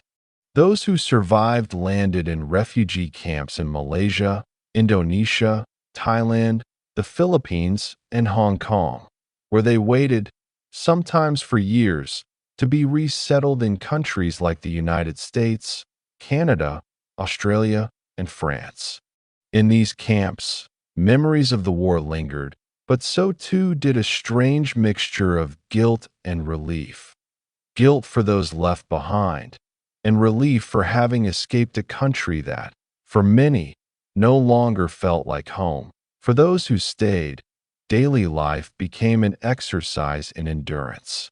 The new Socialist Republic of Vietnam, formally declared in 1976, was hailed by its leaders as a triumph of will and unity, but in reality, it was a fractured, impoverished nation reeling from decades of war. The infrastructure was broken. Cities lay in ruins. Farmlands were pockmarked by craters and chemical scars from years of bombing. Over 1 million people were wounded, displaced, or orphaned. The economy teetered on collapse. Trade with the West vanished. Foreign investment dried up. Vietnam turned increasingly to the Soviet Union for aid, importing fuel, food, and weapons in exchange for loyalty. But even Soviet assistance could not fill the gap. Food shortages became common. Electricity was sporadic. Ration cards controlled access to essentials. Meanwhile, the regime's suspicion of dissent never wavered. Newspapers were tightly controlled. Religious institutions were suppressed or co-opted. Travel was restricted. Schools taught revolutionary dogma. And the once bustling cultural life of Saigon, now renamed Ho Chi Minh City, grew gray and subdued under the weight of censorship and fear. The years after 1975 also marked a profound emotional reckoning for many Vietnamese, especially in the South. Families were divided, some imprisoned, some in exile, some disappeared without a trace. The lines between victor and victim blurred.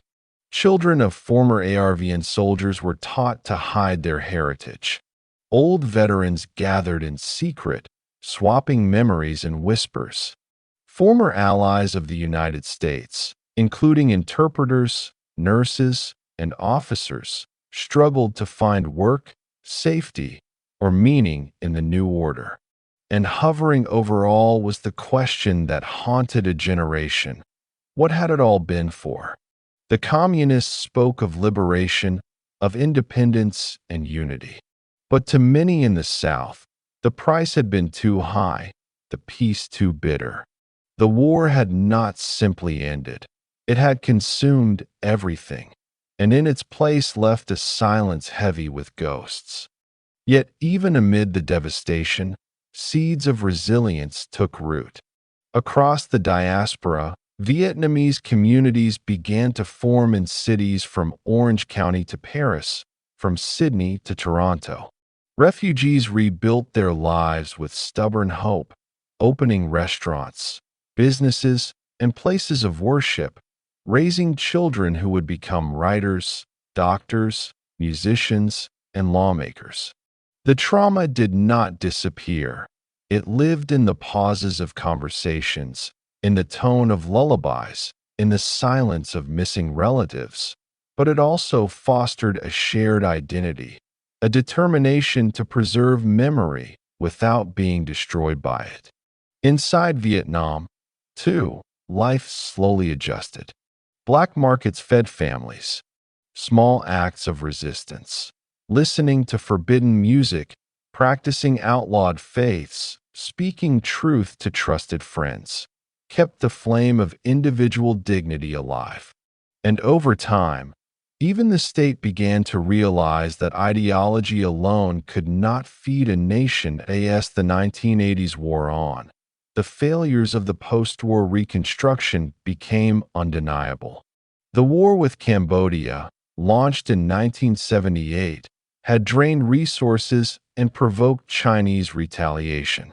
The economy remained stagnant. Popular discontent, though still suppressed, simmered beneath the surface. The dream of a socialist utopia was colliding with the reality of human need. In 1986, following years of stagnation, Vietnam's Communist Party launched Diem, renovation, a sweeping set of economic reforms that would slowly shift the country away from pure socialism and toward a more market-oriented system. It was a tacit admission that the revolution's promise had faltered, but it was also a beginning, a step toward healing, rebuilding, and reimagining a country that had for so long known only war and its painful aftermath. Chapter 15. The Ghost War, Vietnam's invasions of Cambodia and war with China, 1978 to 1989. By the late 1970s, Vietnam was a nation at peace only in name. Though the American War had ended in 1975 with the fall of Saigon, and the country had been formally reunified under the banner of the Socialist Republic of Vietnam, its borders were anything but secure. The internal scars of decades of war, political repression, economic collapse, mass immigration, and ideological purges had barely begun to heal before the country was plunged into another series of brutal and lesser-known conflicts that would stretch across its western and northern frontiers. These wars, fought not for national liberation but in the name of regional security, ideological rivalry, and geopolitical ambition, would come to define Vietnam's troubled emergence as a post-colonial power. The international spotlight had turned away, but in the shadows, the bloodletting continued. It was a war without the cameras, without the nightly broadcasts and global protests. A ghost war, silent to much of the world, but every bit as real to those who lived through it. The seeds of this next conflagration had been sown even as the Vietnam War was winding down. To the west, Cambodia was in the grip of one of the most horrific regimes of the 20th century.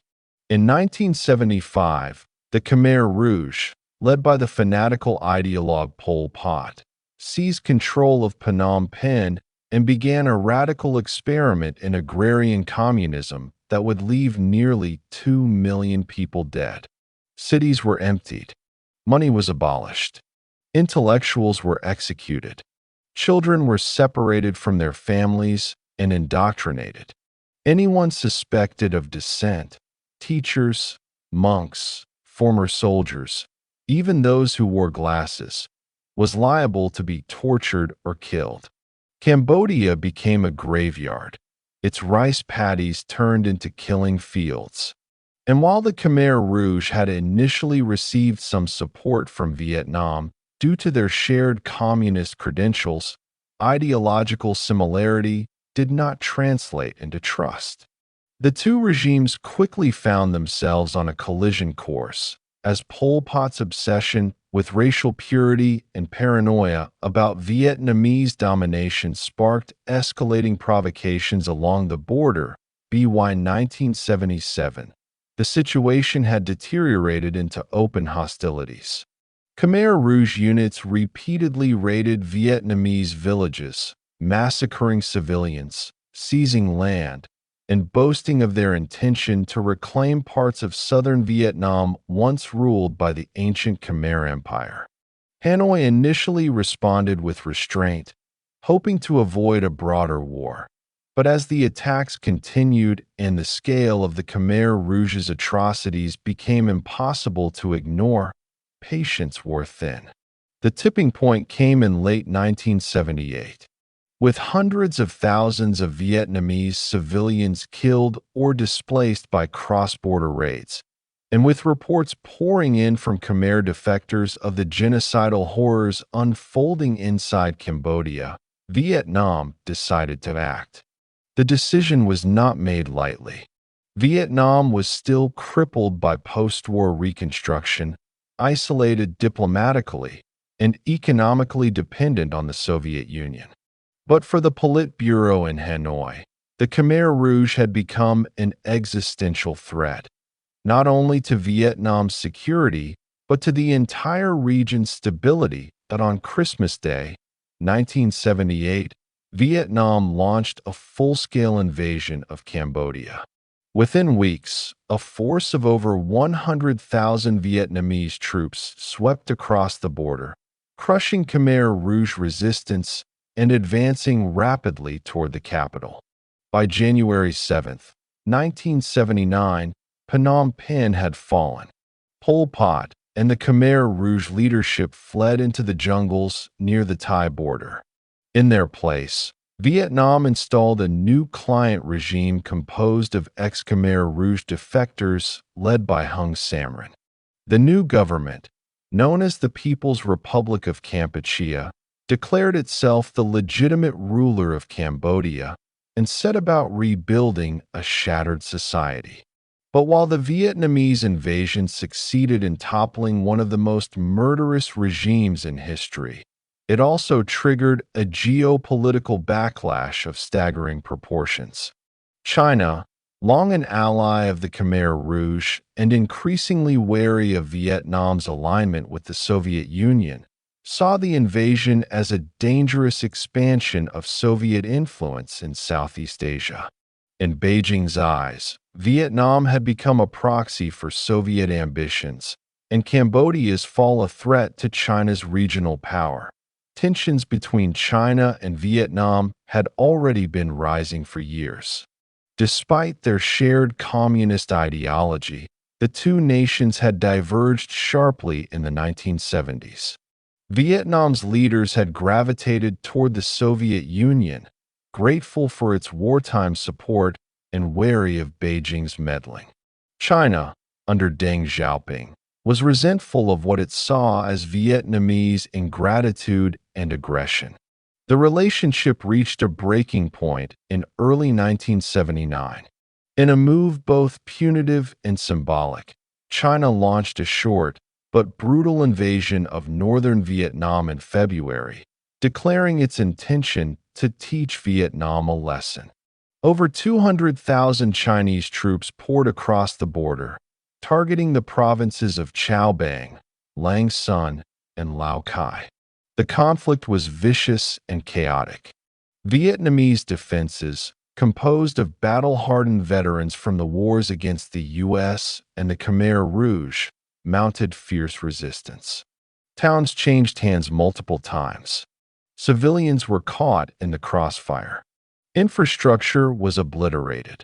After 3 weeks of heavy fighting, and having suffered far more casualties than expected, China announced that its mission was complete and withdrew. Both sides claimed victory. In reality, the war resolved nothing. The border remained volatile, and occasional clashes continued for years. The deeper wounds were political. Vietnam's relationship with China collapsed, ushering in more than a decade of diplomatic hostility and economic isolation. Meanwhile, Vietnam's occupation of Cambodia, initially intended as a quick intervention, stretched into a quagmire that would last until 1989.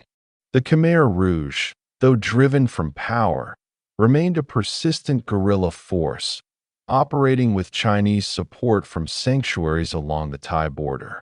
U.S. and Western governments, still hostile to communist Vietnam, refused to recognize the new Cambodian regime, instead continuing to seat the Khmer Rouge at the United Nations.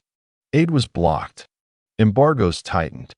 Vietnam, exhausted and impoverished, found itself locked in a long, grinding, and thankless war, fighting in a foreign land, isolated on the world stage, and paying the price for a moral stand few outside the region cared to understand.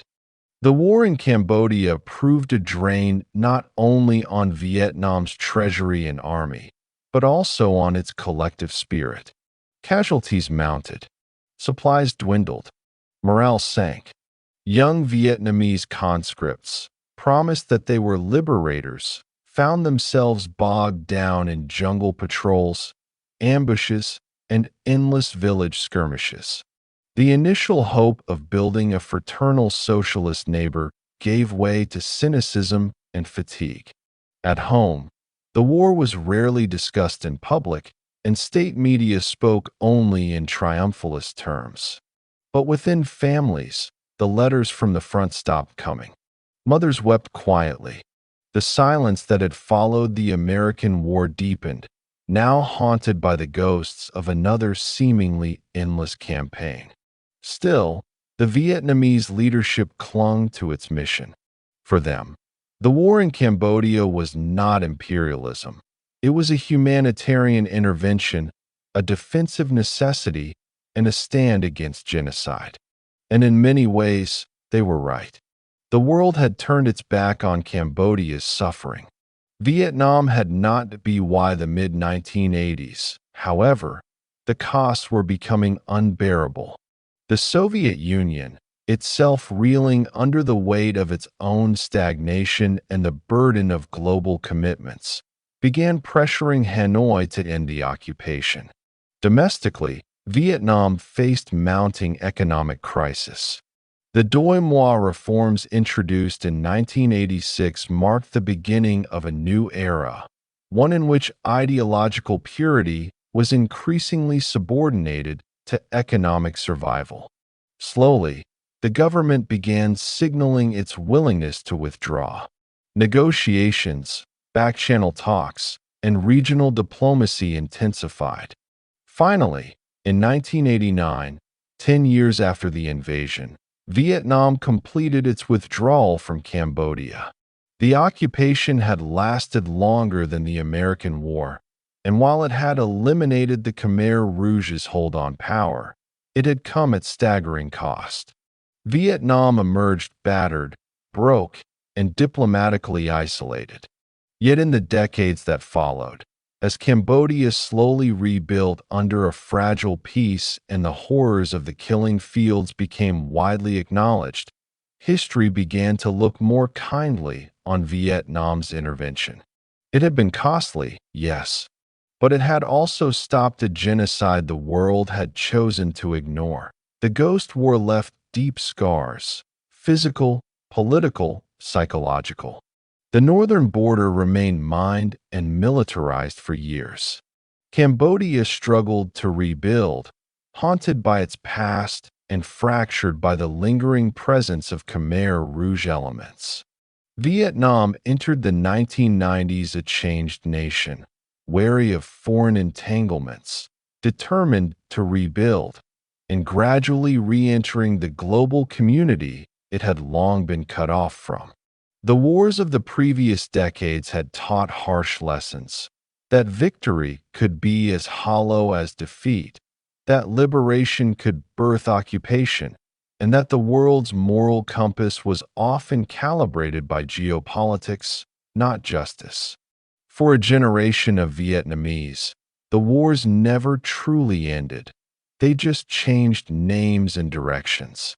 The silence that followed was not peace, but the echo of battles unacknowledged. Chapter 16: Memory and Mourning. How Vietnam shaped America and the world after the war. The guns had long fallen silent.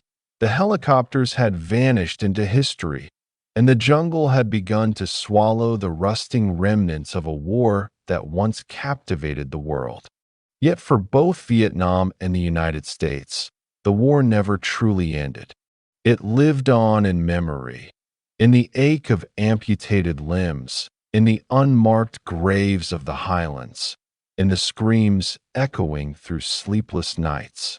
It lingered in political discourse, in Hollywood films and classroom debates, in whispered family stories, and at candlelit vigils beside cold granite walls. Vietnam was not merely a conflict of firepower and ideology.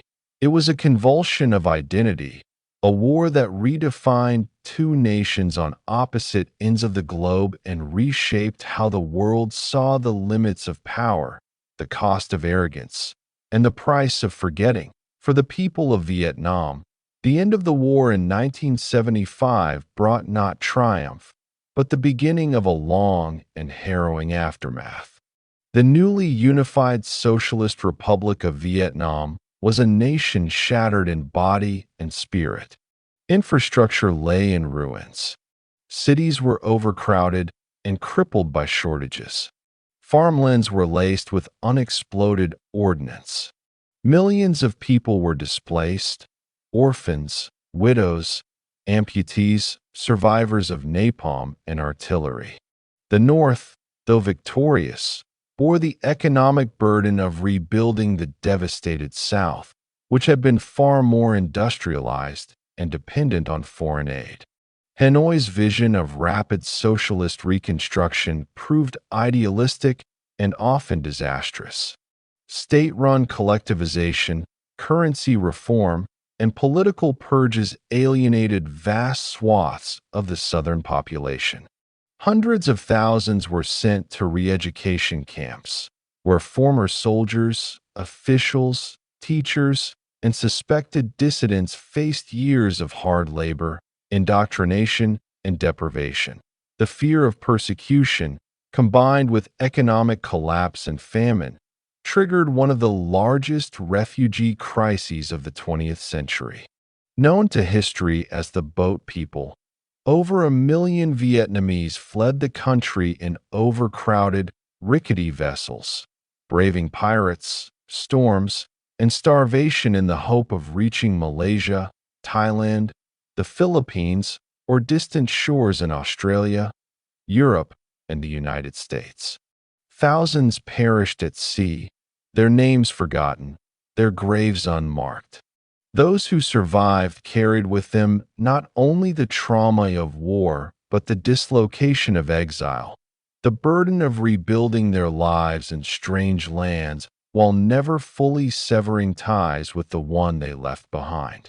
Within Vietnam, the government struggled to suppress unrest while navigating diplomatic isolation and the smothering grip of the Cold War. A generation came of age not in revolution, but in scarcity, raising children under ration cards, amid power cuts and party slogans. And yet, even amid the ruins, change would come. Slowly, unevenly, painfully. By the late 1980s, the economic stagnation forced the Communist Party to abandon the strictest tenets of central planning.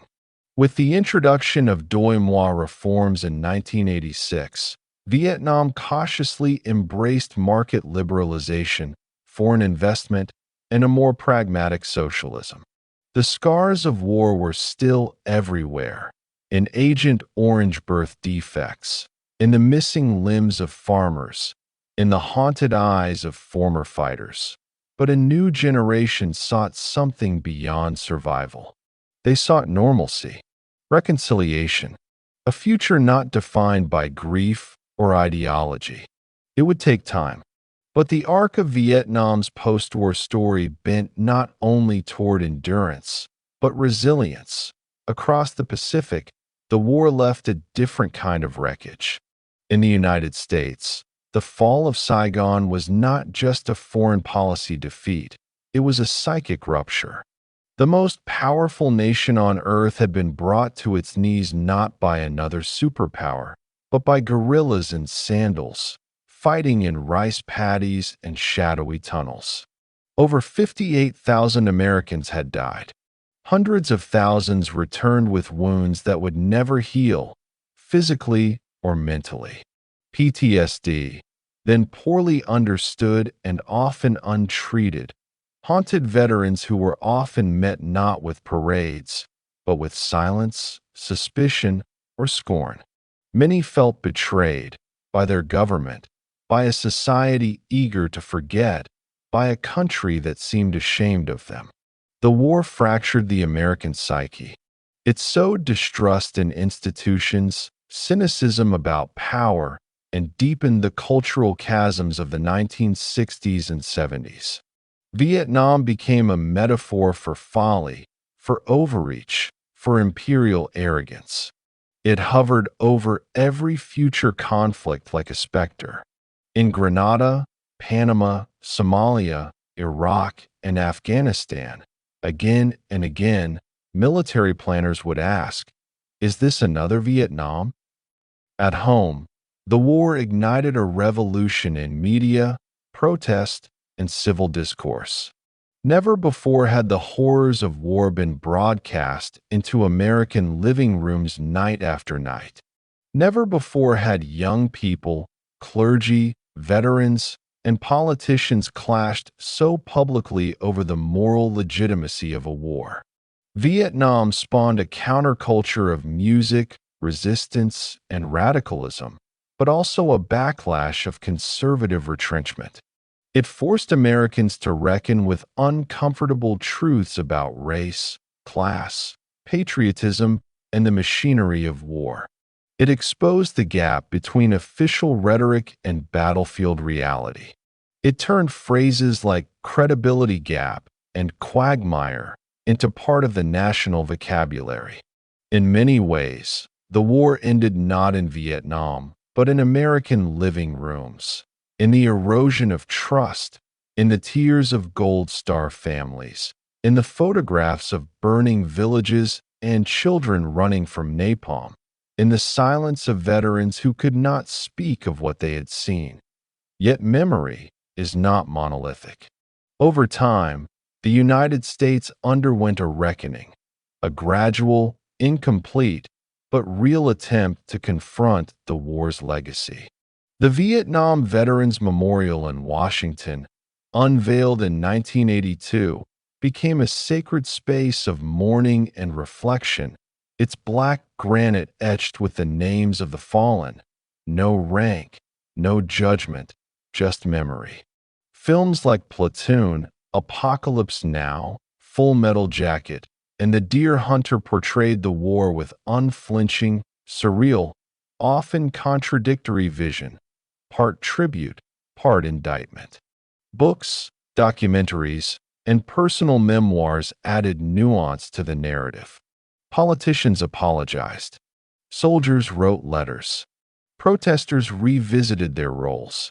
The war became a subject of study, not silence. And eventually, slowly, Vietnam and America began to talk again. In the 1990s, diplomatic relations were normalized. Embassies reopened. Trade agreements were signed. American veterans returned not as conquerors or enemies, but as tourists and pilgrims, walking former battlefields and meeting former foes who had also become old men. The process of reconciliation was halting, marred by unresolved issues, MIA soldiers, Agent Orange victims, war crimes, but it moved forward nonetheless. The children of refugees built new lives in California, Texas, Paris, and Sydney, becoming doctors, artists, lawmakers. The children of former NVA soldiers became entrepreneurs and engineers in a rapidly modernizing Vietnam. Time did not erase the past, but it made room for complexity, for stories beyond victory or defeat. It allowed for shared humanity to emerge from the ruins of ideological war. Elsewhere, the war's impact was vast and global. In Cambodia, it enabled the end of genocide, albeit through further bloodshed. In Laos, it left behind one of the most heavily bombed countries in history, its soil still seeded with deadly unexploded ordnance. Across the Cold War divide, Vietnam became a cautionary tale about the limits of intervention, the danger of hubris, the need to understand local histories and cultures before shaping them with foreign hands. For global revolutionary movements, Vietnam was once a beacon. For imperial skeptics, it became a warning. For a world watching America bleed, it marked the beginning of an era where superpowers could be humbled by the very people they underestimated. And for those who lived through it, whether in the jungles of Quang Tri, the prisons of Hanoi, the suburbs of Detroit, or the refugee camps of Malaysia, the war was never just about politics or ideology. It was about loss, about love letters never sent, about bones that will never be found, about songs sung in distant languages by people trying to hold on to something of who they were before the fire came. It was about mothers who still light incense for sons who never came home. About soldiers on both sides who see their enemies in their dreams and do not hate them, only recognize them. It was about silence, the silence of fathers who could not speak of what they saw, of sons who could not ask, of nations that for decades did not know how to grieve. Vietnam is not a singular story, but a tapestry of wounds and wisdom, memory and mourning. It is a place, a war, a word heavy with meaning. It taught the world much about the cost of power, the resilience of people, and the weight of history. Its legacy is not found only in textbooks or monuments, but in the lives that were shaped by it, in the survivor who builds a school, the veteran who counsels others, the refugee who returns, the filmmaker who tells the story one more time. The war has ended, yes, but its echoes remain, in the quiet moments, in the black stone walls, in the jungle paths and scattered graves, in the hope that such a war will never be necessary again.